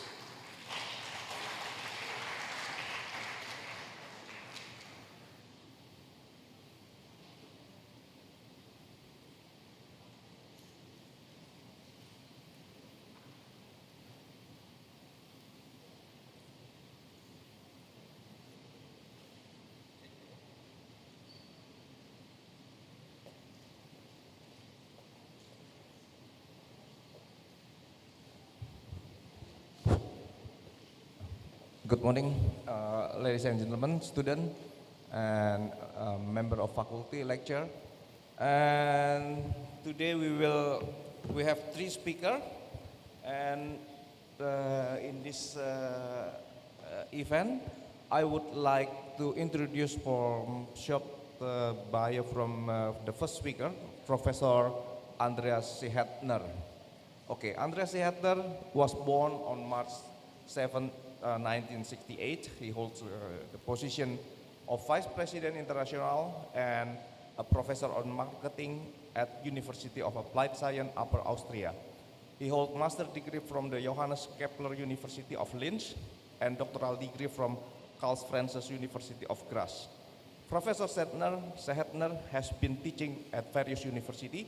His area of teaching comprise business-to-business marketing, marketing strategy, marketing research, cross-cultural marketing, and global business. His research, his work in organizational buying behavior, business-to-business marketing, employer and recruitment marketing, business negotiation and emotional intelligence in sales and sales management.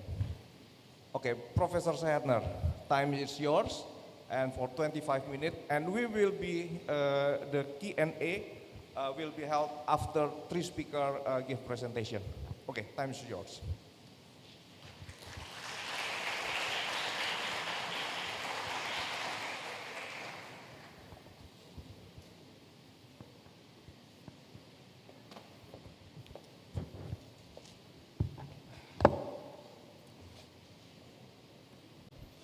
It's all fixed. Yeah, thank you very much again. 2 things before I start. A couple of days ago, in preparation of this lecture, I bought my first batik shirt.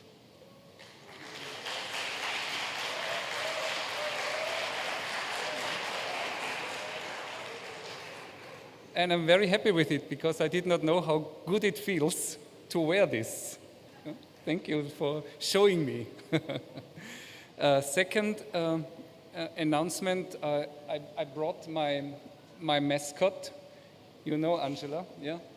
This is my university mascot. It travels with me to every place where I'm going. It is, in a sense, my little protector. It is a fox. Fox in our European mythology stands for cleverness and being smart.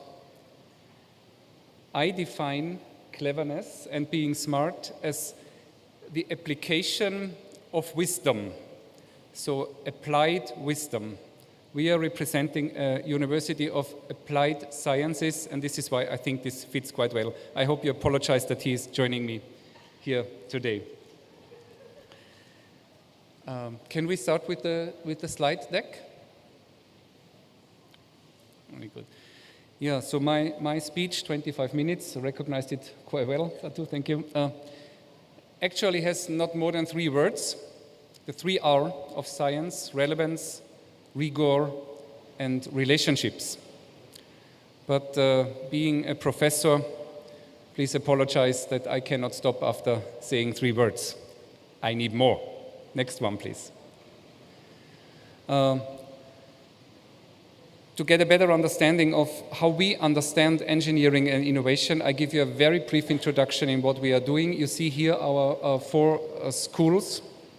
We have a campus of communication, media, and informatics. We have a campus of medical science and medical engineering. We have a campus of business, and we have a school of engineering, which is the largest one. What is very specific is that these 4 schools interact in a variety of topics. They are interdisciplinary organized. When it comes to energy, for instance, we use the capabilities of our engineering school to understand how to produce, transmit, and save energy. But that's not all. We are living in an interconnected world, so we need our IT school to help us understanding the energy grids that are covering the whole planet, which is an IT topic. If we are going into medical, in our medical engineering school, we produce, for instance, implants, prosthetics. To do so, we need special materials. These materials are developed, tried, and tested at our School of Engineering. In our School of Business, we deal a lot with operations management and production operations. Production and operations management does not go without robotics, without automatization. And this is what we borrow from our School of Engineering. And I could give you many examples of where our schools intensively collaborate, because we managed that those schools are not silos, but are interconnected units. That's very important for us. Next one, please. Very briefly, and this is also directed to you students, if you might be interested in doing part of your studies or graduate studies with us, this is an overview about the studies which we offer in English language. We have one program in global sales and marketing, a business-related program with a huge outreach in intercultural management. Next one, please. We have a graduate program in medical engineering, and we will very shortly discuss about that with the colleagues from the School of Engineering. Next. We have an international English taught program in interactive media. This is an IT program for people who want to be engaged in creating computer games, creating interaction interfaces between the man and the machine. Next one, please. And then we have a couple of programs that are solely dedicated to engineering, innovation and product management, which is the bridge between the business and the engineering. Next. Electrical engineering, which is focused on production, storage, and transmission of energy, very much into automotive mobility. Next. That's the program Automotive Mechatronics and Management. Again, a combination of business application and engineering, and we do this together with big motor companies like BMW and Volkswagen Group. Next. Sustainable energy systems, we will hear later, is one of the most significant and relevant topics that we are dealing with currently.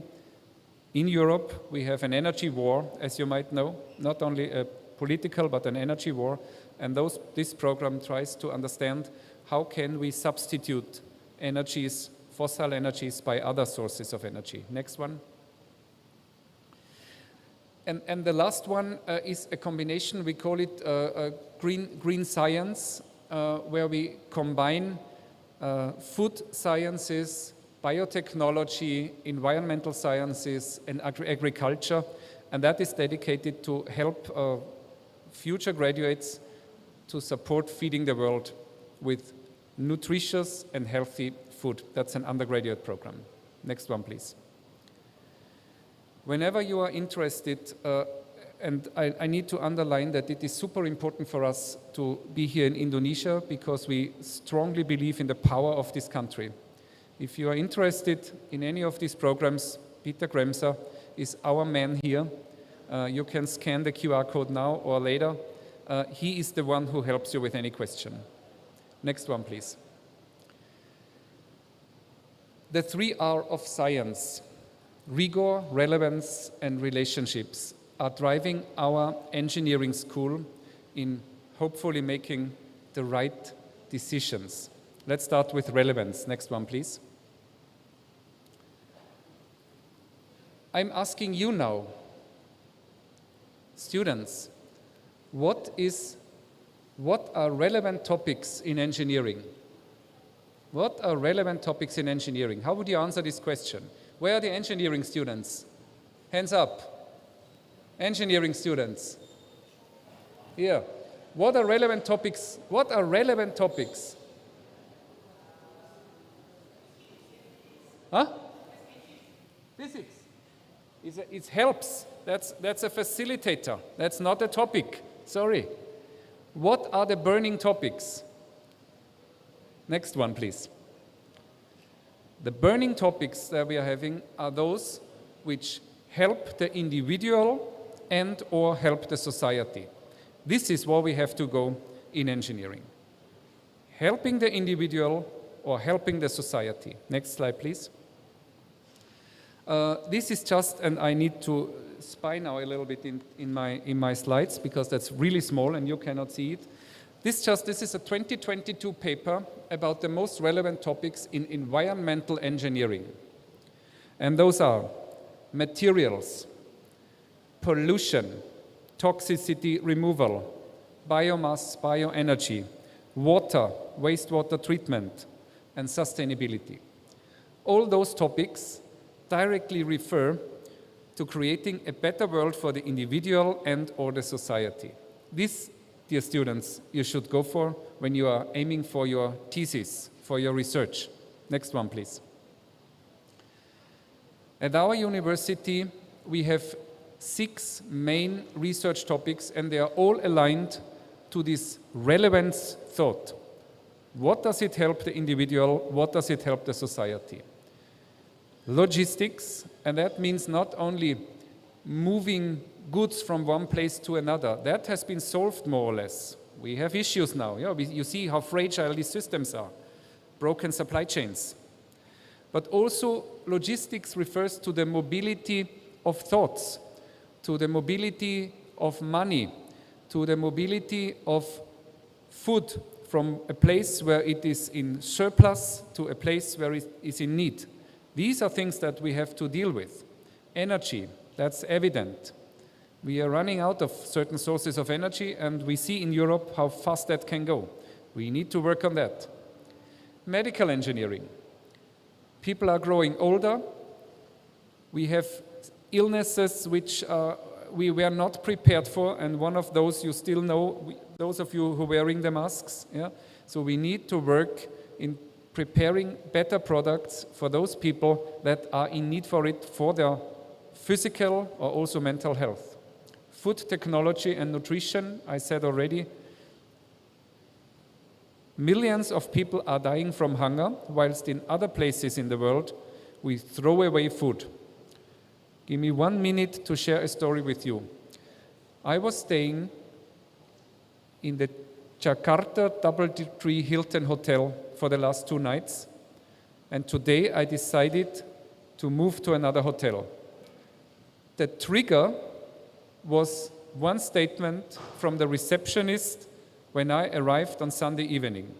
I arrived at 7:35 p.m. and I asked, because I had access to a lounge, and I asked for some food for my wife and myself because they told me that the food is closing at 7:30. I was there at 7:35 and they said, no, we don't have food for you because we threw away everything already. 5 minutes after the dinner closes, they managed to throw away everything already. This is an American hotel chain. That was the moment where I decided not to stay longer than I need to do because of my booking, and I changed the hotel. Food is a valuable resource, and we should not throw it away. And we should have our engineers working on products that are good enough, that keep their freshness for a long time. That's what we have to do. Next, production. In my country and in Europe, production is super expensive.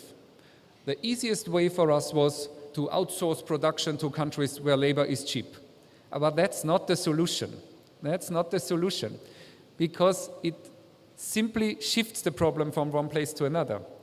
In smart production, we have to find ways that everywhere in the world we can produce the goods that we need in a way that is sustainable, that is taking care of the people, and that is taking care also of the business profits of the companies. We have to understand that.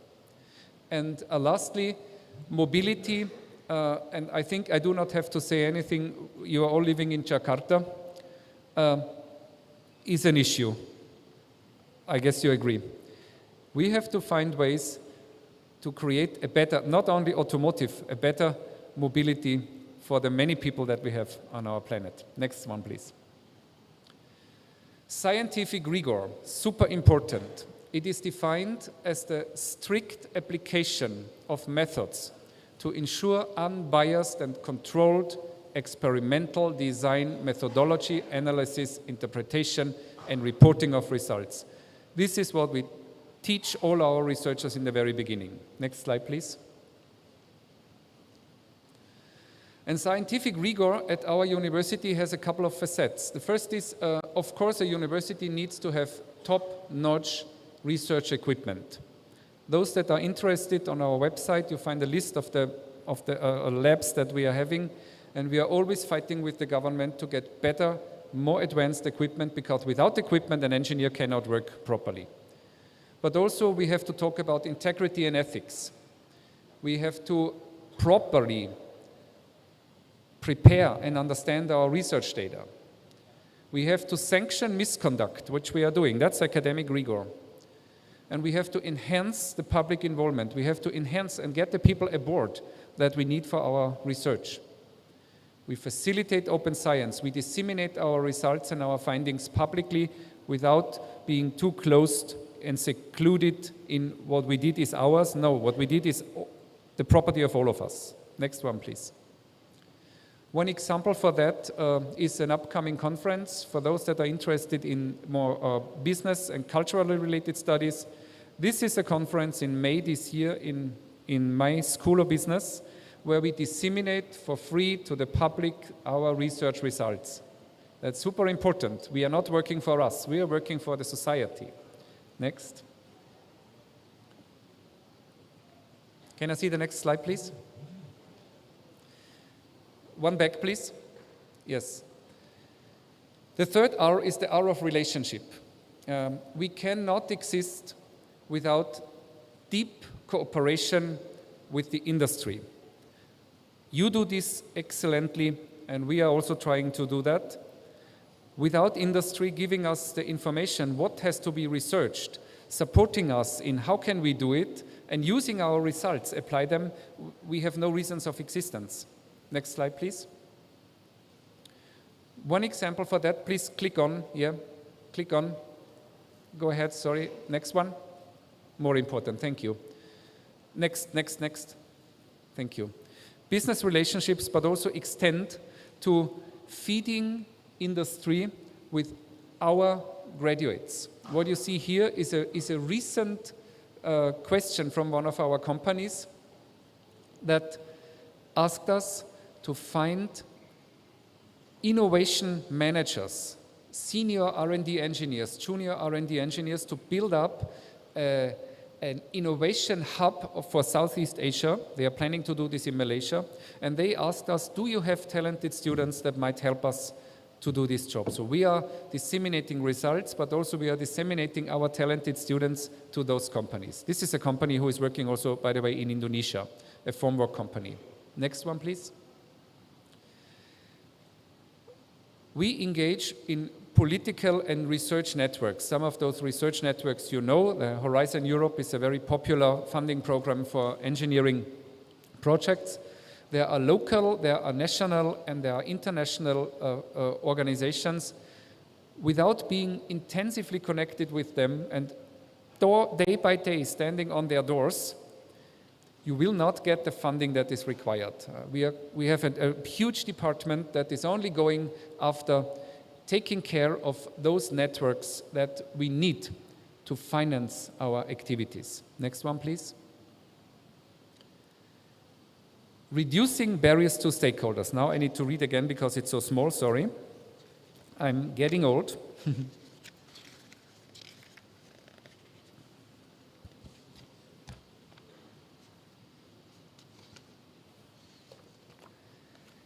These are some comments that we found over the years when it comes to how to improve relationships with the stakeholders. And the stakeholders can be companies, can be other universities like UKI, can be the governments, can be businesses, can be political organizations. First, we need to rethink our research in a business perspective.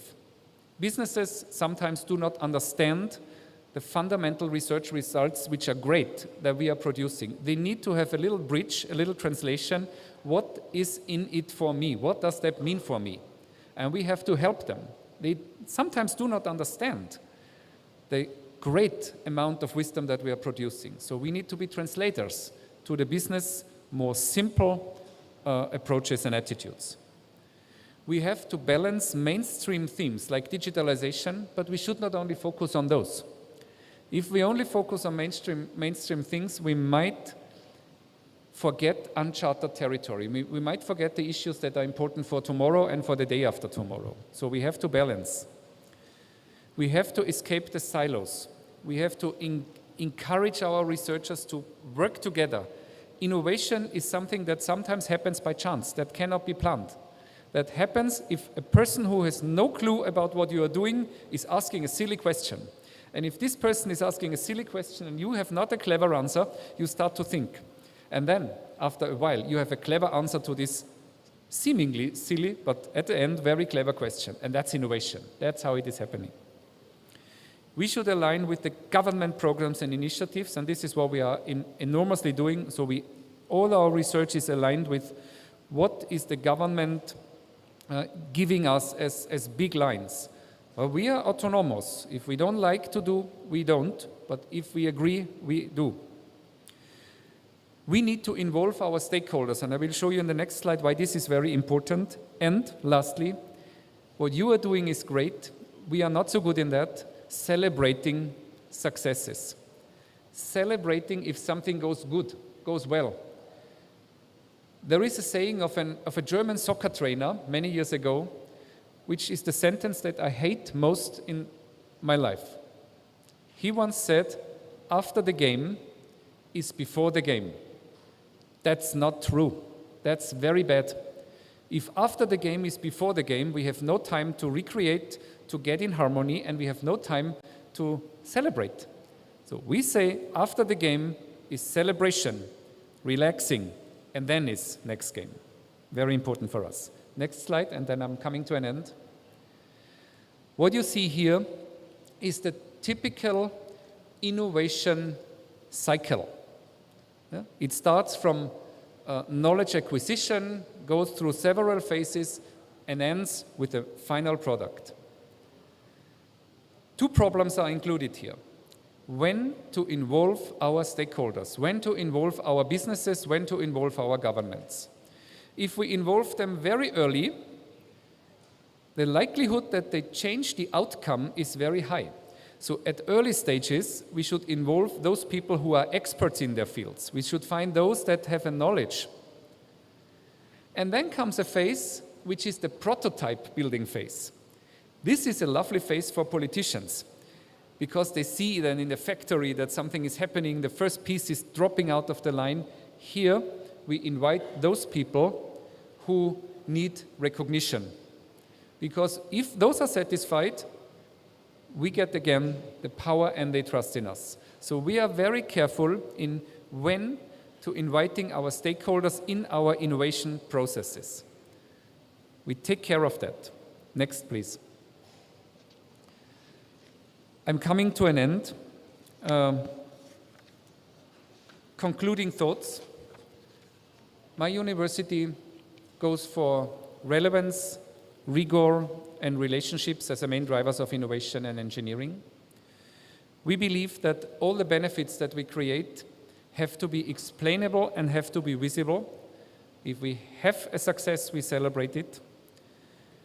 We have to work out best case scenarios, because that might help to create awareness of the benefits. And this is what I mean when I say that companies do not understand what we are doing in research. We have to create stories for them. We have to be, in a sense, marketers of our innovations. And we are not very good in that, so we have to improve. And lastly, university-level cooperation, as we are doing it here, is the main driver. And it's vitally important to find and work on the relevant topics with professional rigor and in hopefully best relationships. Thank you very much.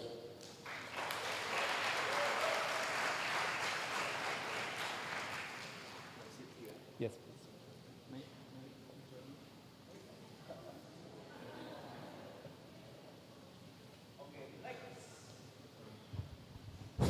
Okay, thank you very much, Professor Sehetner. And the next presenter is from the architect study program of Universitas Kristen Indonesia. I know her since she was a student. Okay, I will introduce her for short. Dr. Sally Septiana Napitupulu. So I'm going to call you as Dr. Napitupulu. Received her doctoral degree in architecture with climate building specialization from Universitas Katolik Parahyangan. Her master degree in architecture design with a climate building specialization also from the same university, Katolik Parahyangan, and her bachelor degree in architectural building technology specialization from Universitas Kristen Indonesia. And she is also the lecturer of Universitas Kristen Indonesia. Okay, Dr. Napitupulu, time is yours.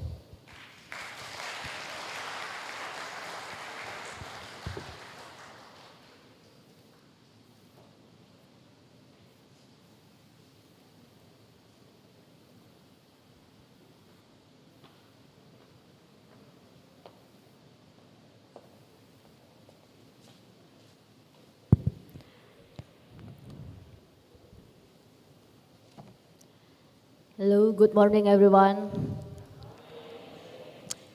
So, yeah, so it's my turn. So, Prof. Zedner, you are free now.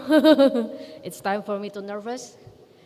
So, I want to say hi to my student. Where's my student?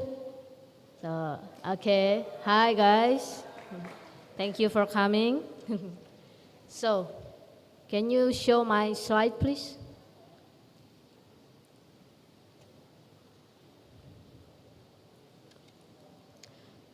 Okay, so on this occasion, I will not give something deep, but I will give something light so we can understand together, and not too engineering, but more general, so we can know how to accomplish it, the renewable energy together. So next slide, please. So as we can see from the title, that's the two concerns. The first is renewable energy, which is our future, using clean energy that focus on empowering wind and sun. And the second one is how we accomplish it together. Together is mean we as a multidiscipline, like architecture, engineering. Can you back to my slide, please? Okay. There is architecture, engineering, physics, environment, biology, and medical. So architecture in this discussion will be separate from engineer to facilitate understanding of the position of each discipline. Next slide, please. So, as we know, I think my voice is too big. Okay.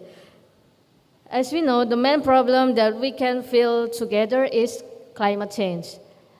So the earth getting warm, temperatures and sea levels is rise, natural disasters are more common. Can you show my slide, please? Okay. So, emission increase through the use of electricity, transportation, industry, deforestation, and building.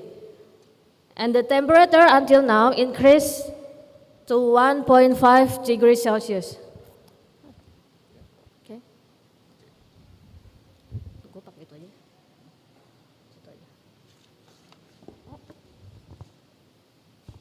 Test.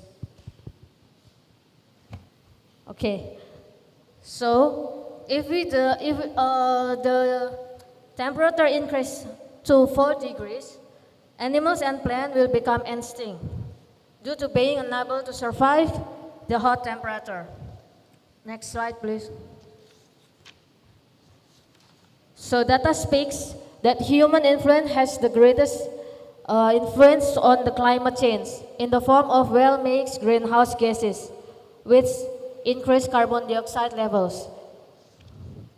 Next slide, please. So as you can see in your left, global warming is begin from 1850 and always increase until now. And that climate change make us face disaster and natural disaster more common, like flood, landslide, avalanche, stroke, wildfire, tornado, and storm. Next slide, please. So, more specifically, the Southeast Asia area is one of those that has experienced a high increase in heat due to the human influence. So, if you can see the SEA, I can show you in your left near Australia, that's SEA, if you can see, is experiencing a temperature change from human contribution at high levels. Okay, next. And how about Indonesia? If you see from the comparison of Indonesia with the whole world, per capita energy consumption in Indonesia is not the highest, but if we look at the increase from 1965, it can be seen that per capita energy consumption is always increasing. So since from 1965 to 2021, relative change per capita energy use is increasing by 909%. Next. And for the main source of energy in Indonesia until 2021 are still focused on the coal, oil, and gas. And this formation of renewable energy has not become the main focus. Yes, next. So, because of the focus of the energy formation, Indonesia and its participation in increasing temperature through electricity emission is one of the highest in the world. In 21 years, carbon emission from electricity have increased by 14%. Next. So, in terms of the use of renewable energy, until 2021 in Indonesia is still low, even though Indonesia resources are abundant. So maybe you cannot see clearly about the graphic, but the graphic is told that Indonesia still lose from Malaysia and Thailand from the term of use of the renewable energy. So if you see the comparison of fossil fuel and renewables energy since 1985, fossil fuels create 252.87 terawatt per hour, when renewable just create 56.22 terawatt per hour. Next. Okay, so the concept we will develop is renewable energy. In Indonesia, can be done using wind turbine, hydro turbine, solar, maybe solar panel or solar cell. So, wind turbine can using open lands that have potential as a wind farm such as coast.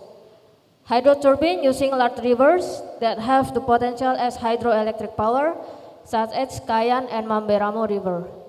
And solar can using open areas or private lands to become solar farm, such as roof or shared land that is planned as regional solar farm. If we succeed in implementing the renewable energy, so the electricity need in Indonesia will be met through renewable energy, because Indonesia renewable energy have the potential to produce more than 400 gigawatt of power. Next. So the question is how we can accomplish it together as a multidiscipline. So I give this boundaries from the architecture perspective, because I'm from architecture faculty. Yeah, next. So to know it first, the key goals is to understanding that to achieve a healthy architecture cannot be seen only based on the architecture itself. So to make it easier to understand, I divided into three parts. The first one is architecture and health. A healthy building guarantees the user health both physically and mentally, and it's associated with sick building syndrome. And the second one is architecture and technology. So the second one is not focused on smart technology, but on its relationship with renewable energy as the main source of building operation. And the last one is architecture and ecosystem, which focus on the function on the building as a place that invites animals to also live in the building area, expanding the animal living area. So the first one is architecture and health. So you need to know what is building syndrome. So the sick building syndrome is the sum of symptoms that are felt when using a particular building or room. Usually these symptoms will occur in buildings or rooms that are sick and will decrease when humans leave the area. So in severe conditions, sick building syndrome can also give deadly disease such as cancer. Based on data from the World Health Organization, in 1984 alone, there were at least 30% of buildings in the world whose construction could cause sick building syndrome. It comes from poor indoor air quality. So if you can see in the picture on your left, on your left. So the sick building syndrome can cause headaches, fatigue, sore eyes, cold, cancer, depression, and stress. Yeah, next. So what is in relationship with renewable energy? Architecture and health is seen through environmentalism, which is one of focus in architecture that ensures building can work passively, using wind and sun to fulfill human thermal needs at least 12 to 18 hours. And architecture and health ensure that humans adapt again to current conditions so that the body systems are able to adapt to current climate change without having to rely on artificial comfort. So a focus on health in architecture is often referred to as an ambitious way because first, forcing building users to refrain from using artificial comfort when the ambient temperature or room temperature is high.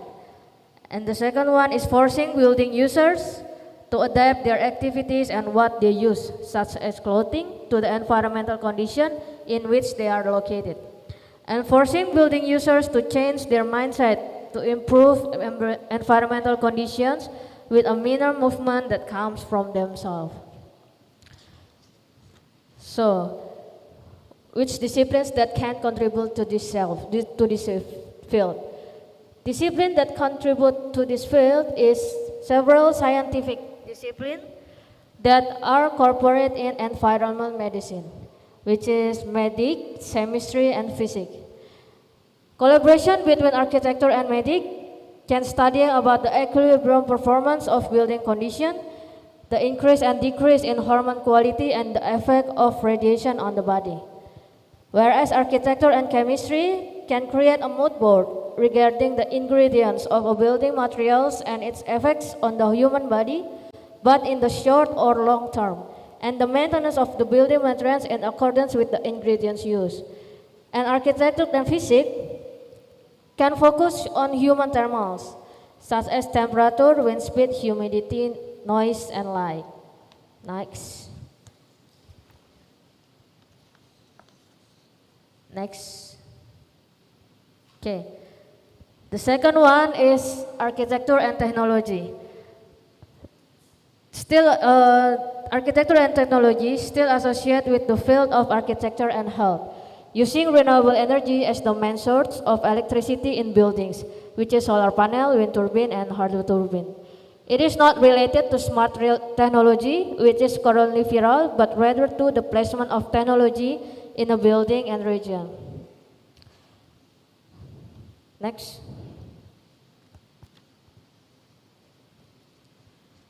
So disciplines that can contribute to this field are engineering, which is mechanical, electrical, civil. Collaboration between architecture and mechanical can determine what renewable energy technology is appropriate for one building or an area, including the shape and size to fulfill the required energy capacity. Whereas architecture and electrical define the electrical points for each technology to ensure that electrical radiation does not excessively affect the human body. And from architecture and civil, determining the size of structure for a building so that the building will not be easily damaged, especially in relation to the use of renewable energy machines, which tend to be large and heavy. Next. So the last one is architecture and ecosystem. So this meaning is building as habitat, not just for human, but for animal and plants too. So buildings, no matter how tall or low the building is, must be able to become an area that can also be a green area and invite animals to perch either temporarily or a certain period of time. Animals in this case are not big animals, but small animals such as insects, bees, butterflies, and small birds. So, next. Want to know about architecture and ecosystem? I try to adapt thinking young thoughts. So in planning a building that has the aim of improving the environment, there are several things that need to be considered. Is any animal that can be invited within a certain height? What plants can survive in any altitude and certain environmental condition? And the structure to support the building and the plant's use. So this architecture and ecosystem still have pros and cons until now.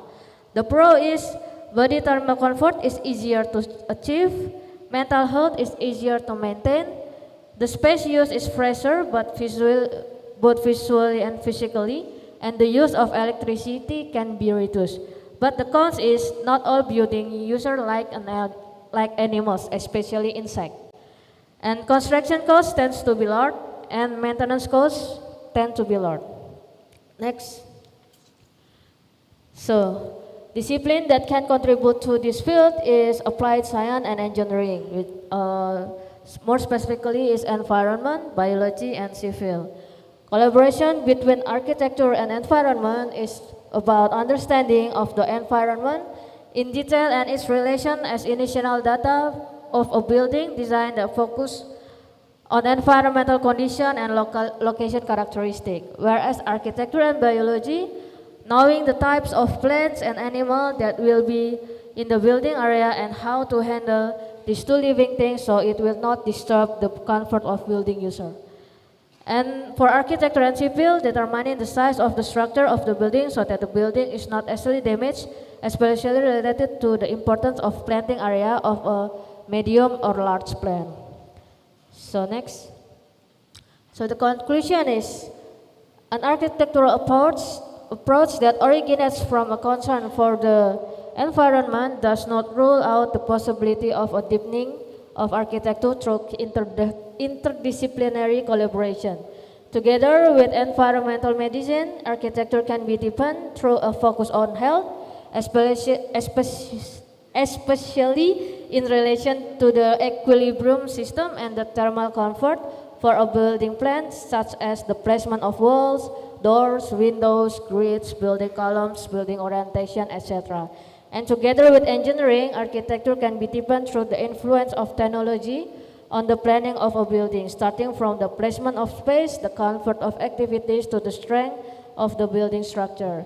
And together with applied science and engineering, architecture can be defined through the influence of the need for the animal and plant habitats in building areas, on the planning of a green areas such as vertical garden, roof garden, terrace garden, etc.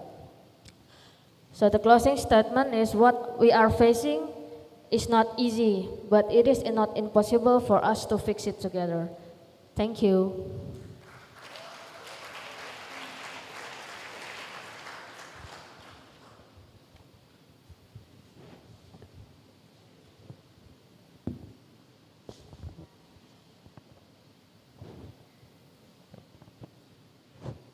Okay, thank you, Dr. Nabitupulu. And the last speaker I will introduce, Professor Dr. Peter Kremser. Is that right? Okay. I will introduce you that Professor Kremser was born on March 4, 1945. He holds the position of the Professor for Cross Culture and Marketing for University of Applied Science, Upper University of Applied Science, Austria, and he is also one of the lecturers at University of Indonesia. His area of teaching are economics, marketing, and laws such as constitutional and international and administrative. Okay, Professor Kremser, time is yours for 25 minutes. Thank you so much. Welcome. I'm very happy to have the chance to talk to you. Give me 2 points to put before my presentation. I would like to congratulate yourself. I was in the education exhibition, and I'm amazed what interesting young students you have in Indonesia. Congratulations. The idea is that we, in cooperation with FH Austria University, we would like to give basically students, in combination with our two cultures, the European culture and the Southeast Asian culture, a new combination, and with that a new perspective. Because, why? I feel that if you finish the university here, you have a lot of competition. And this competition, you can reduce the number if you combine the advantages of two different cultures and put it together in a study. So I had a quite good experience there that young students could be possible, for example, to study engineering medical or medical engineering. And then if they're ready, they float back to Indonesia and use for their study additional the high outcome of Indonesian herbal, for example, with the objective to strengthen the immune system. If you do this, then our university will come again into this picture in Austria and say, why do you make a kind of research in the university? So the student can and have the possibility to float back to Indonesia and will be in the competition, well, number 1, number 2 or 3, not many competition than there. So my suggestion to you is to use the full capacity and possibility what we have just signed here to make with all the faculties what we have a combination. That we basically give you the chance to be in this huge competition situation smaller and you be the best. This is the idea. The profile of an engineering in future, I will put only a very, very small part in it because it is very complex. And we have to face a lot of obstacles in future. A lot of new products, new ideas are waiting for you, and it's on you to grab it. My first slide is, well, our university in Upper Austria in Wales. This is the technical campus. Important, this campus is situated in the town. So you have the possibility to communicate in the town, and you have so basically the pleasure or the nice situation that you experience living in Austria. And if you see the beautiful building, it is the latest technology situation what we can give to our students. Next. The students need support. We try basically to support. You are the future. Not we, you are the future. And I have put so basically two persons which are for me people who are giving future to the students. The first one of the left side is basically Dr. Julius Tandler. He is basically industry minister in Germany around 1920. And he was also basically one man who is giving the young students opportunity. And this is the same what you need. Look for the people like Papa, that they give opportunity for you. We are not for us. We are here for you. The second is so basically Papa Magnus. He spent his whole life in Indonesia, and whenever I will talk, and I'm talking with him, the love of him for the students and the possibility how you get better, what is your best opportunity, this is basically I appeal to see it and to use it, the advice. Next. This is a chart, which we have so many charts, but you know, if we think about the future, you have a chart where you have different spectrums of possibility in every state, and your task is to look after this chart where you are integrated in the mechanical engineering, in the engineering and the technique, and then basically to make the combination. Next. Now, I've brought you two important self-made men or important people as a sample. The left one, if you know it, is Mr. Davidov. Now, Davidov was starting as an entrepreneur in Russia, and he has basically started up the famous Davidov cigar. As you know, for example, you have tobacco here. It is not a reclam for tobacco, but it is typical. You have a tea plantage here. And see, if you have a special talent for something where you could be in future in combination with engineering, then number one. Example, tea plantage. There are very, very few people who understand tea very well. And the engineering, the news, the new products are running and are in principle very fast obsolete.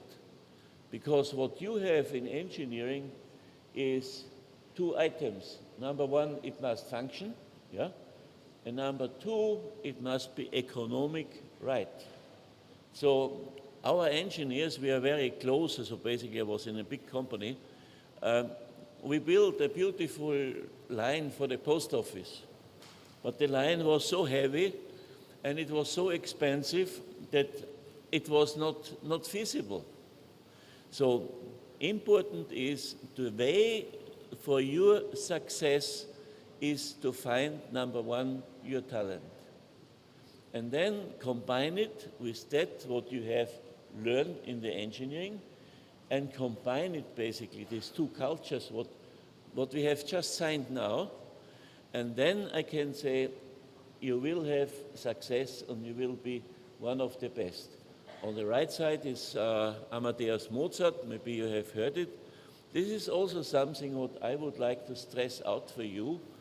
A single one, just only to have only some item, some subject, is in future not enough for your going and coming into companies, jobs, society. You need as much as possible different aspects. If it is future, if it is music, if it is experience in chess playing, whatever it is, it will help you in future. Next, please. Now this is something interesting. I've brought you a smaller mineral processing machine. And also here, it's very simple. On one feet, we stay in the future. In the second feet, we say, how can we make this better? This is a brand new engine, and it is crushing minerals into sand, into a special dimension. And the situation is, yeah, it is easy, you can make it. But the machine is the latest technology invention from our Austrian companies, and is connected during its function and running with the headquarters in Austria. And Austria can see what you can make right, how we can help you, what we can so basically make better, and how you can operate a machine economically. So this is a sample that this machine, I can promise you, will be in 10 years again obsolete in the view of economy. And you have, if you start engineering, you must calculate that this is a process. It is never finishing. Next. Next, please. This is the result of the machine, that you have so basically a very high quality of sand and ammonite. And the idea what is in the back is we have to see that quality is not coming automatically. Quality is starting from the beginning of a building process until to the end of the maintenance. So if the first mix, if you have a concrete mix, is already wrong, for example, the engineers are saying they have fish in the sand, yeah? In the end, you have a wrong or a low quality infrastructure, and the low quality infrastructure will give you problems because in some short time you have to produce it again and build it again. And this is something, in my view, very, very important, that you go into the direction where high quality is needed. I know it is basically a compromise to cost and to quality, yeah? But the sustainability is very, very important. And every time if you start engineering, then please think about the end, and the end of the project is very important, at least also for your country. This is something, the next. This looks, no, the next, yeah, this one. This looks not very much exciting, but it is. It is the first combination, what I have said in the beginning, it's a dry dam. And we do have in the dry dam basically the landslide. And we have learned that landslides are not only dangerous, they only cost a lot of money. So we have the other before, slide before, please. slide before. Yes. So basically what we have done and what I have supported is a natural geotextile.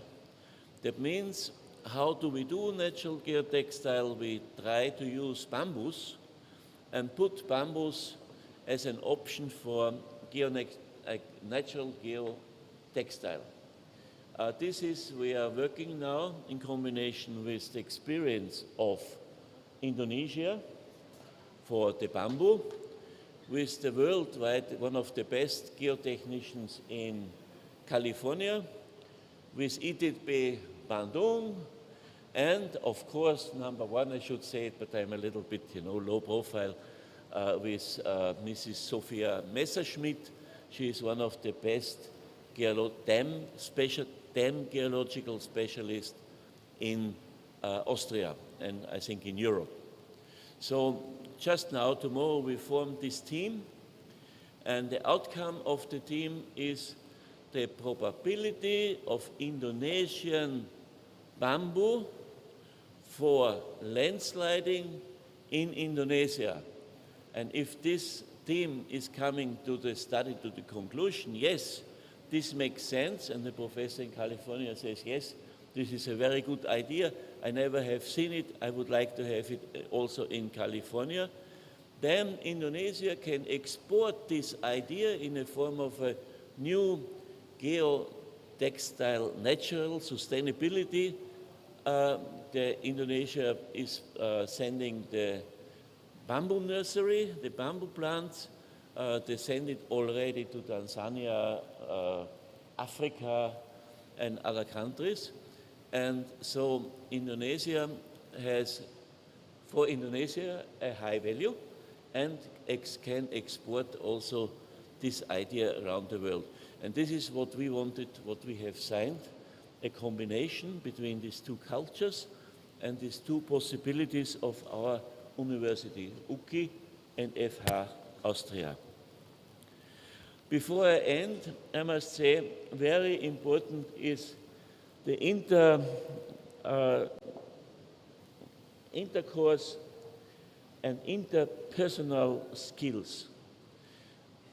There is, and I would like to stress it out for you, there is basically a huge demand that you not do something in your corner or on your working place. Nowadays and in future, it is more. You have to intercommune with your colleagues.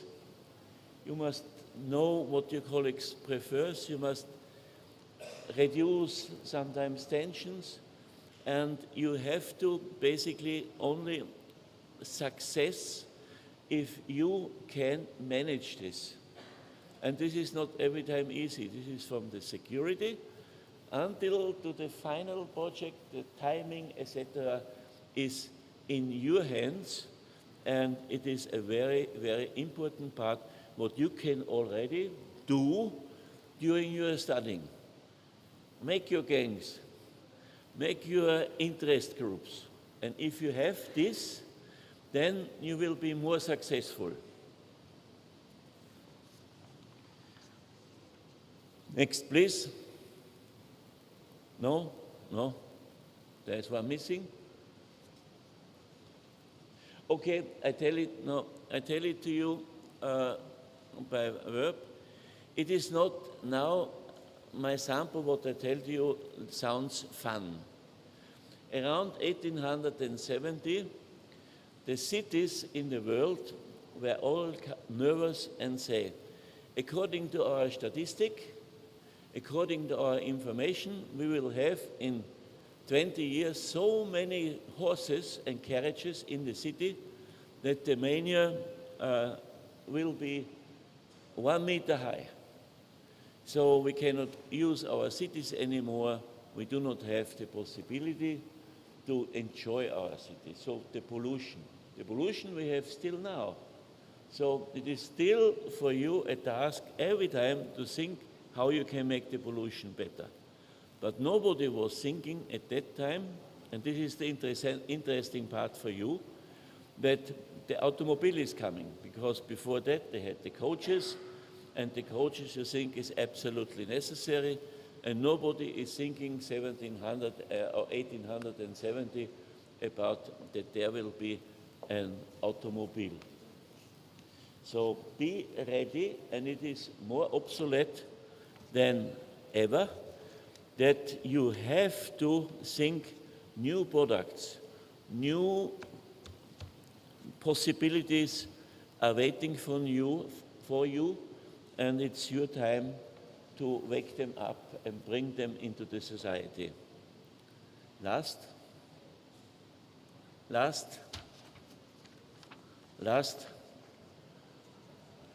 Yeah, this is so basically a kind of a view of a street in 1870, and you see so basically next.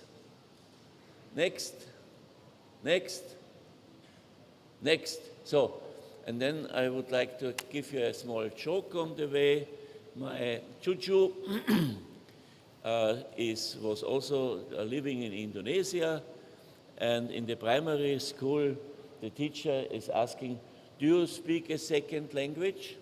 And my chuchu was saying, "Yes." "And what language is it?" "Indonesia, Mrs. Teacher." "Can you speak a little bit Indonesian word?" So chuchu said, "Yes, I can speak. Terus. Thank you so much.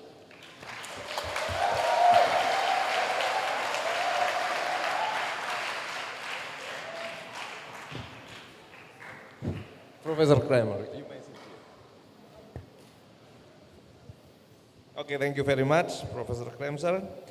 And I think now is the time for question and Q&A. So the time, I believe, 25 minutes. I open the first term for 3 questions. From my right side is 1 question, in the middle for 1 question, and my left side is also 1 question. Okay, is there any question from my right side? Okay, 1 in the middle here. Okay, in the middle there is no, just a moment. In the middle there is no question, I will give you. You will be, okay. Okay, now this is the man next to, no, you are the first. Okay, now you are. Okay, first question. I think the man behind, I don't know, yeah. The student around with black, okay, that's one. Okay, your question. Okay, good afternoon. Good afternoon. Sorry, can you hear? Can you hear? Okay, I couldn't hear also. Miss Bennett. Hello.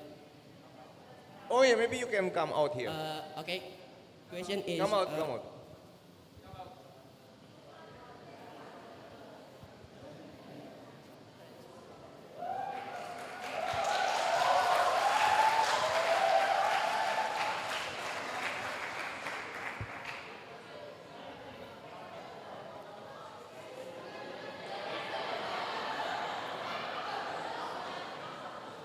Student. Yeah, I couldn't hear also. Okay. Let me introduce myself. My name is Rivaldo Germanus Jamlean. I'm a student in I'm class of 2020. My question is, what should be prepared by young engineers in facing correct problem and challenge? Oh, sorry. Your question is for. Okay.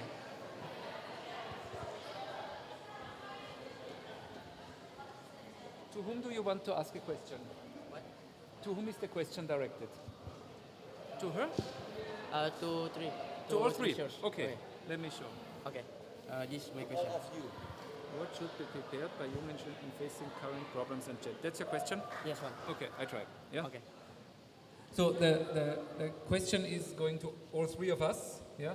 And it says, Shall I read in Indonesian? No, English. What should be prepared by young engineers in facing current problems and challenges? Or we give first, or you will answer directly?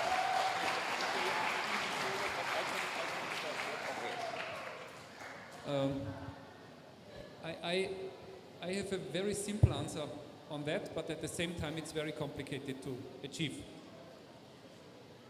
It is not different whether you are an engineer or a scientist of another discipline.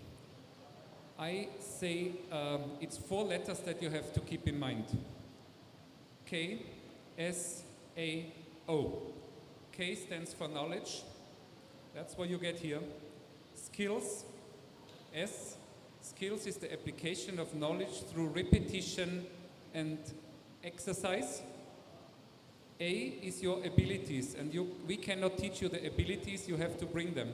Abilities are your talents. If you do not have the talent to be a wonderful piano player, we can train you as much as we want, you will be mediocre. So you have to bring some talents that fit to what you have selected as a studies. And then we have the O, and the O are others. And among the others you have the motivation. If you don't have the motivation, your skills, your knowledge and your abilities will not help you too much. And the other thing is your personality. Not every person fits into every discipline. So there has to be a match. We cannot teach you personality, we cannot teach you ability, but we can teach knowledge and skills. Those are the 4 letters that are very important for engineers, for medical doctors, for business managers to meet the challenges of tomorrow. Knowledge, skills, abilities, motivation, personality. That's my answer, but maybe...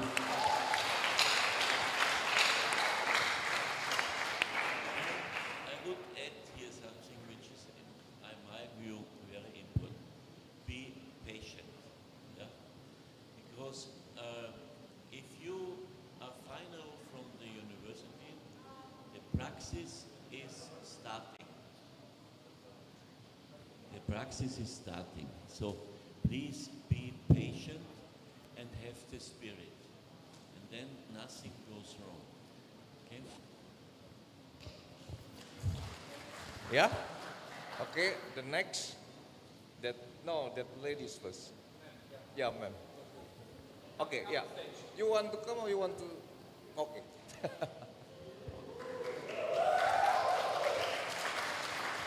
Buat siapa? Oh, to Miss Sally.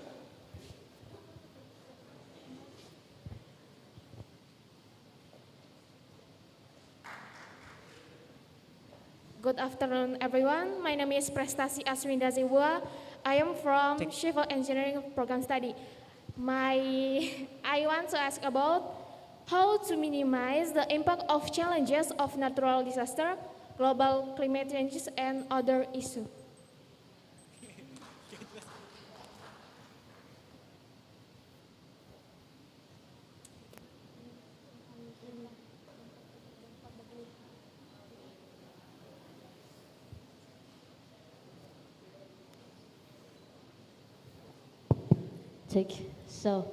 Thank you for the question.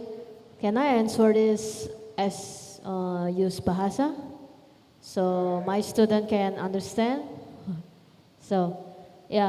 Jadi di sini saya akan menjawab dengan bahasa Indonesia. Pertanyaannya adalah bagaimana kita mengurangi dampak climate change, ya, dan isu-isu lainnya. Oke. Jadi ini sebenarnya adalah salah satu bahan mata kuliah saya. Kalau buat yang sudah ikut rekayasa lingkungan pasti mereka paham. Untuk meminimalisasi adalah kita harus merubah diri kita terlebih dahulu, gitu ya. Jangan di saat kita kepanasan kita langsung pakai AC, tapi sesuaikanlah pakaian kalian dengan kondisi yang ada seperti itu. Tetapi jangan juga pakai yang terawang-terawang ya. Kalau yang terawang-terawang itu nanti kalian dianggap tabu nanti. Tapi sesuaikan aktivitas kalian dan apa yang kalian gunakan dengan kondisi iklim. Jadi itu adalah yang paling minor, yaitu ubah mindset kita. Seperti itu. Lalu untuk bagaimana kalian bisa membantu secara mayor, tentunya kalian harus merubah gaya hidup. Seperti itu ya. Jadi memang untuk yang perubahan minor harus mulai dari diri kita satu persatu. Kira-kira seperti itu. Terima kasih.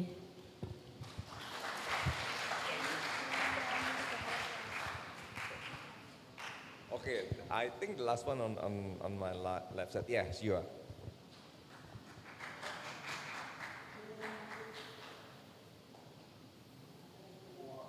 The question is okay.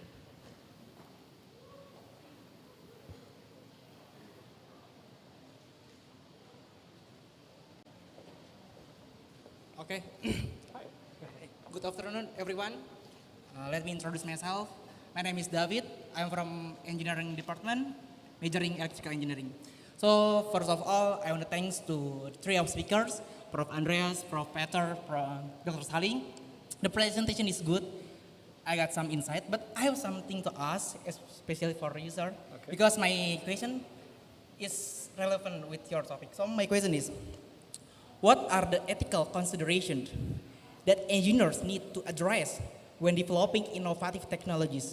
And how can they ensure that their technologies do not cause harm or exacerbate existing social, economic, or environmental inequities? Because the example like, okay, we talk about electricity car. Okay, maybe, that's new technologies because we use electricity. And because of that, there's no emission when we use that. But when we go to, when we back to home and, example, my car is need to charge, and then we charge from PLN. Then 80% of PLN use coal, and as we know, coal make, the effect of coal is carbon dioxide, and it's not good for our earth. And when it happens day by day, time by time, it makes our earth is not good, and the SDGs is not afford. Thank you, sir. Yeah, yeah. Sorry, ini dari sini. Okay.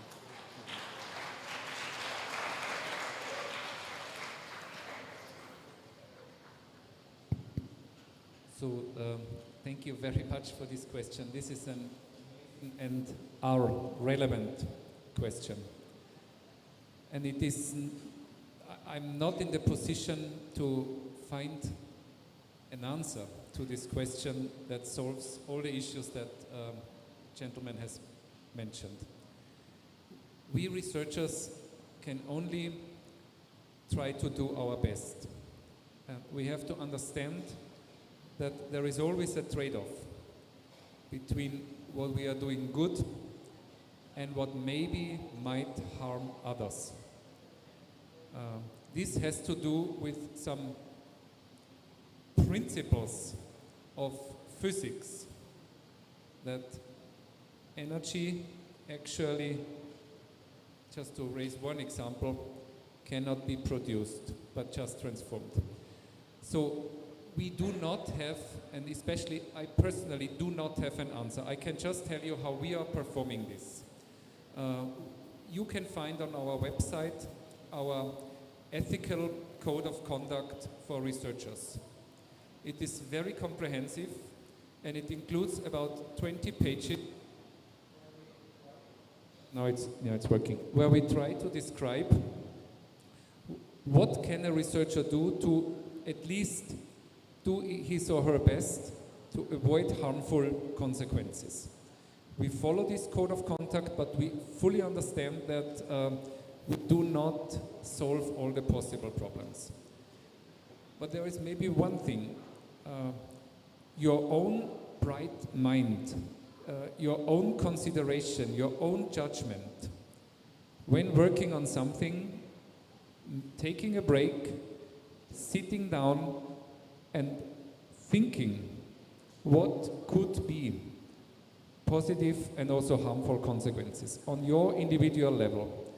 Most of the answers of ethics can be answered by, can be found by ourselves and our own values.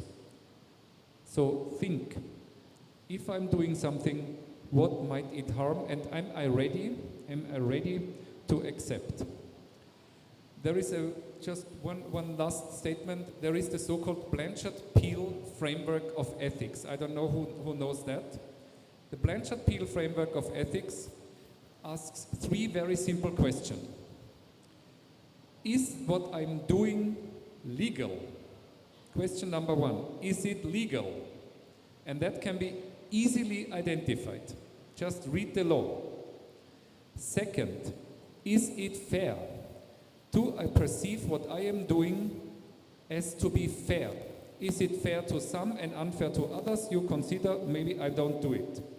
And the third question that the Blanchard-Peel framework is raising, the third question is, what would happen if I make a decision as an engineer to produce something and the next day I find myself in the newspaper reporting about what I did and my parents and best friends are reading this? How would I feel? If you think about these 3 things, is it legal, is it fair, and how would I feel if my best friends, parents and relatives read about me or my deed, then consider running out. This is what I can say. Yeah. Hopefully that helps a little bit. Okay. Okay, the time is still available or not, Ms. Bennett? The time is still available for question. Okay. Okay, the next I will open one times more from my right, in the middle, and in the left side. From my right side, who have a question then? No? Okay, from the middle, I saw one student has. Okay, thank you. And from my left side.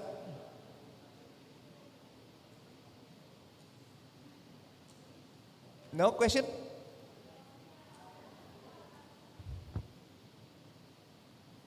And from the lecture, maybe you have also a question that you want to ask? No? Okay. Okay.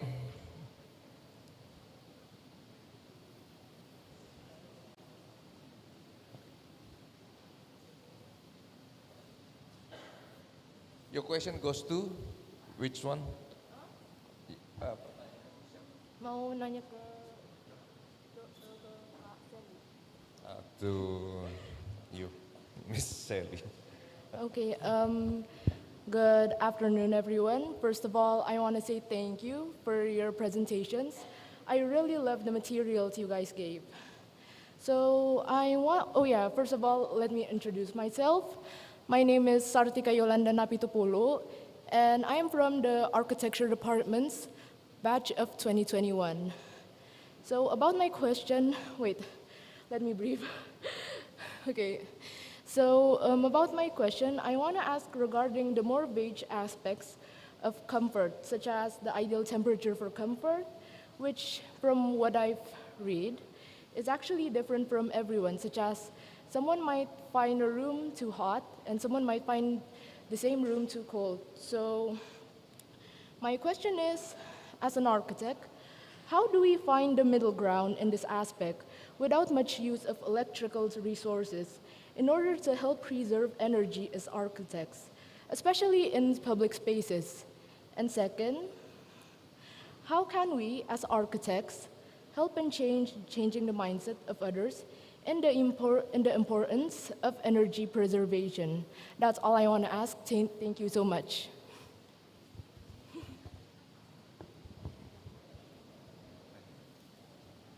Siapa tadi namanya? Sartika? Can I borrow your phone, please? Can I borrow your phone, please? Because your question is so long.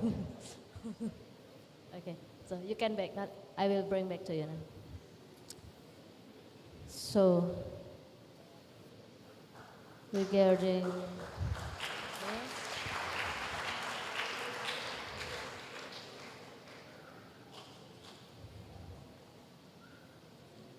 how can we assert the develop and okay. So, the first question is Regarding the more vague aspect of comfort, such as the ideal temperature for comfort, which is different for everyone, how to find a middle ground in these aspects without much usage of electrical resources in order to help preserve energy. Okay, so Sartika, if I would mind ask you, what kind of public spaces do you mean in here? Is that a park or public building or?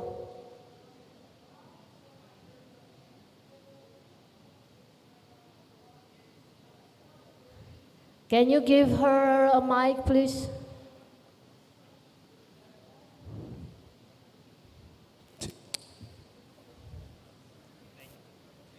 Okay, allow me to answer your question. The type of public space I want to know about is public buildings, miss. Okay, public buildings, such like office or mall like that, right? Yes, that's right. So, how to find a middle ground? So, if you learn about the theory about thermal, is there any breaking about how temperatures that we can feel safe, our body can feel safe? It's like 26 degrees Celsius until 27 degrees Celsius for the room, okay? But for the environment temperature, we need to, the maximum temperature is in 31 degrees Celsius. So that's the middle ground. So when you design something like an office or apartment or public space like a school, like a mall or hospital, you need to make sure that your room that you create can achieve that range. So, and the next question is, how can we as architects help in changing the mindset of others in the importance of energy preservation? So, how can we changing the mindset of others? It's not an easy way. I told you it's not an easy way, but we can change the other's mindset from our commitment. So like we have a client that want to design their building like so many glass and maybe so many air conditioner. You can change their mindset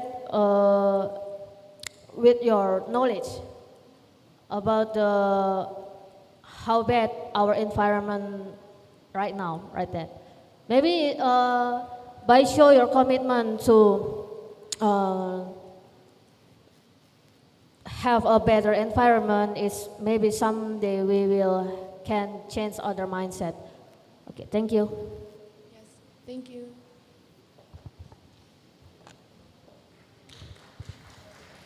Okay, I give notification that the time is up.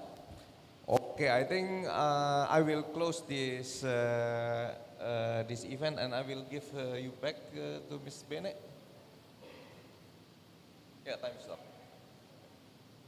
Okay. Okay, thank you, gentlemen, and you all. Okay, see you. Okay. So maybe you may say. We can back. And don't forget your.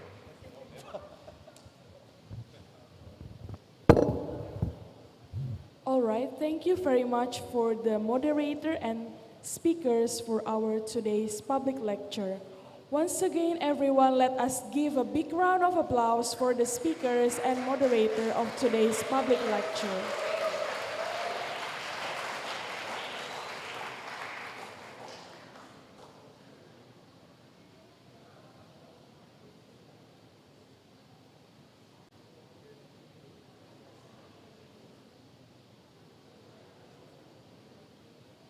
We would like to acknowledge the presence of Rector of Universitas Kristen Indonesia, Dr. Daniswara Kaharyono. Now, ladies and gentlemen, we invite all the speakers and moderator to come forward to receive the certificates of appreciation.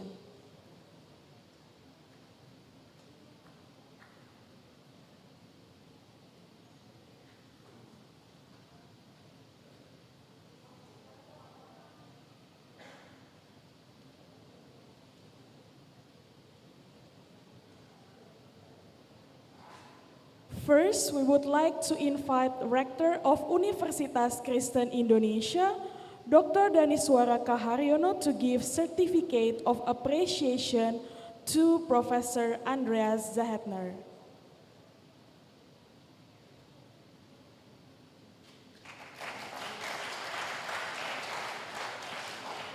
Thank you very much. Now, we would like also to invite Vice Rector for Student Affairs, Vice Rector for Student Affairs and Cooperation, Dr. Iyad Vedasi Tepu, to give certificate of appreciation to Professor Dr. Peter Kremser.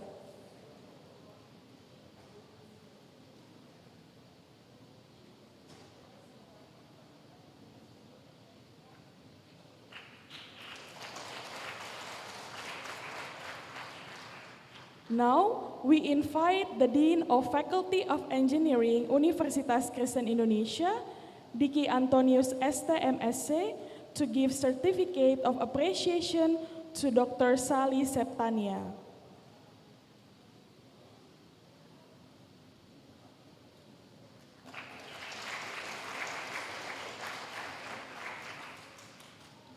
And now we invite Asri Purnamasari SPD MED Intesol, Director of International Office Universitas Kristen Indonesia, to give certificate of appreciation to Insinyur Suryo Abadi MSc.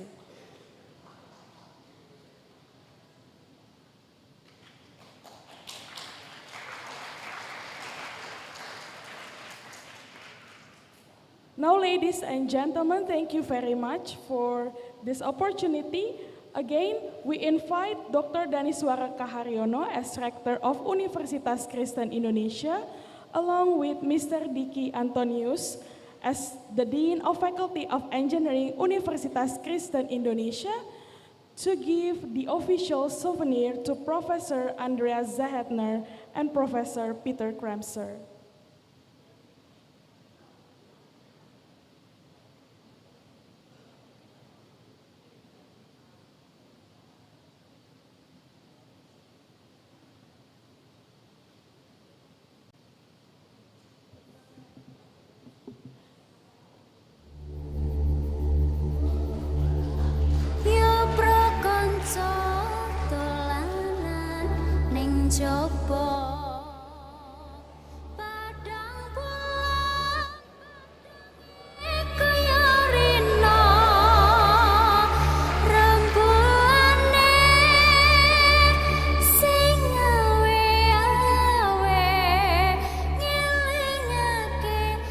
Coba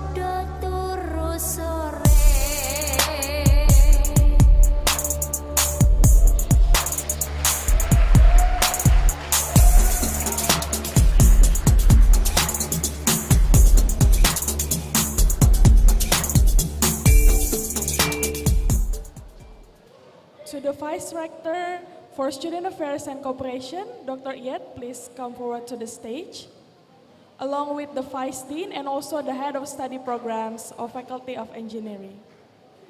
Yeah.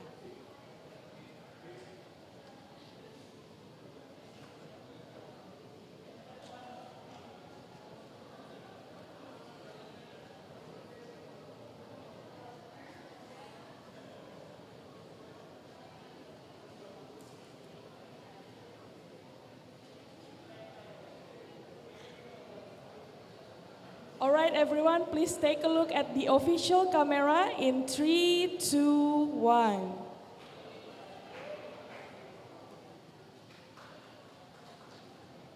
Okay.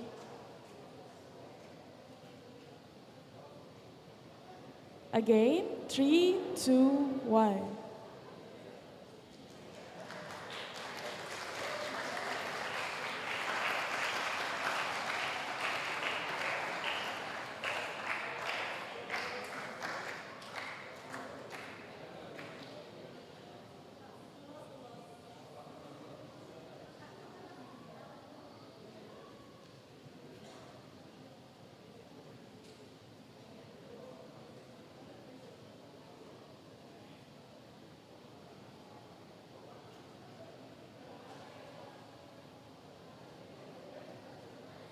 Now, ladies and gentlemen, let us listen to the closing statement delivered by Diki Antonius STMSC as the Dean of Faculty of Engineering Universitas Kristen Indonesia.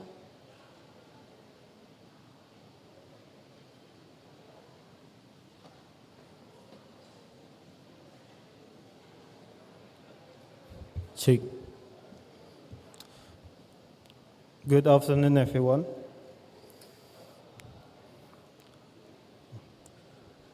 And shalom, salam sejahtera, assalamualaikum warahmatullahi wabarakatuh.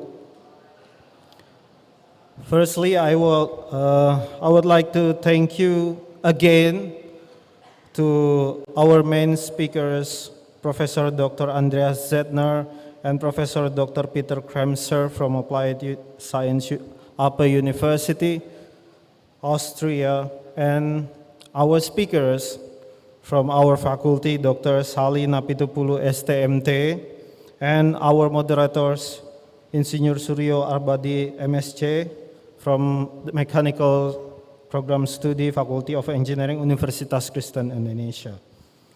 Once again, please give them applause.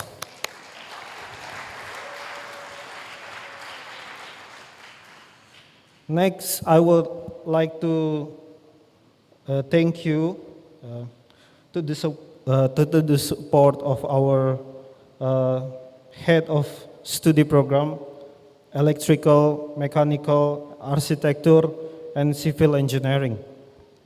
We are very happy to sign the MOA between UKI, especially from Faculty of Engineering, and our university. This public lecture is actually the first application of this MOA. And we hope you really understand what we are discuss about future of the engineering. However, we already mentioned that it is not only engineering, but also the multidiscipline technology in the future. For example, from Faculty of Medicines and vocational program study. That is why we are inviting the student from the faculty. And then, therefore, we have discussed from the previous meetings, and it is available for our students from engineering to exchange to the Austria, to learn and to study, even to have some scholarship and study in Austria for engineering. And it is also available for exchanging the professor from Austria and the Faculty of Engineering in Universitas Kristen Indonesia. Therefore, I encourage each of the head of program study, mechanical engineering program study, electrical engineering program study, civil engineering program study, and architecture program study to pursue this kind of application of MOU so that our students can experience engineering in the different continent, which is actually, that is also part of my dream. And then, lastly, I would to thank you for the support of our rector, Dr. Daniswara Kaharjono, SHMBA, and vice rectors, Dr. Rer Sitopu.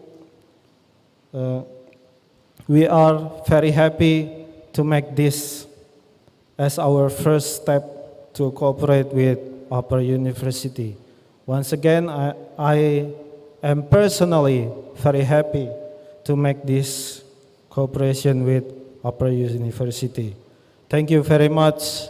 I hope you enjoy these public lectures, and we hope we meet again in the different kind of cooperation. Thank you.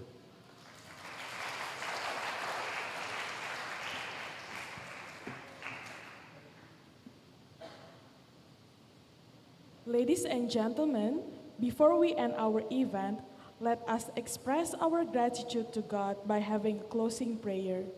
It will be led by Mr. Andrew Effendi.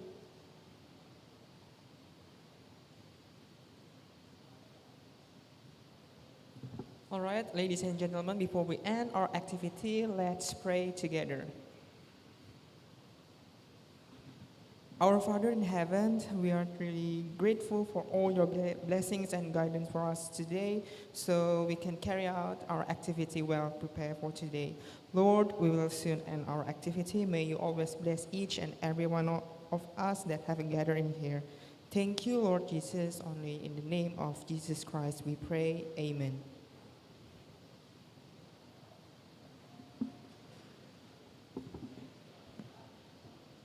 All right, everyone, this is the end of our event.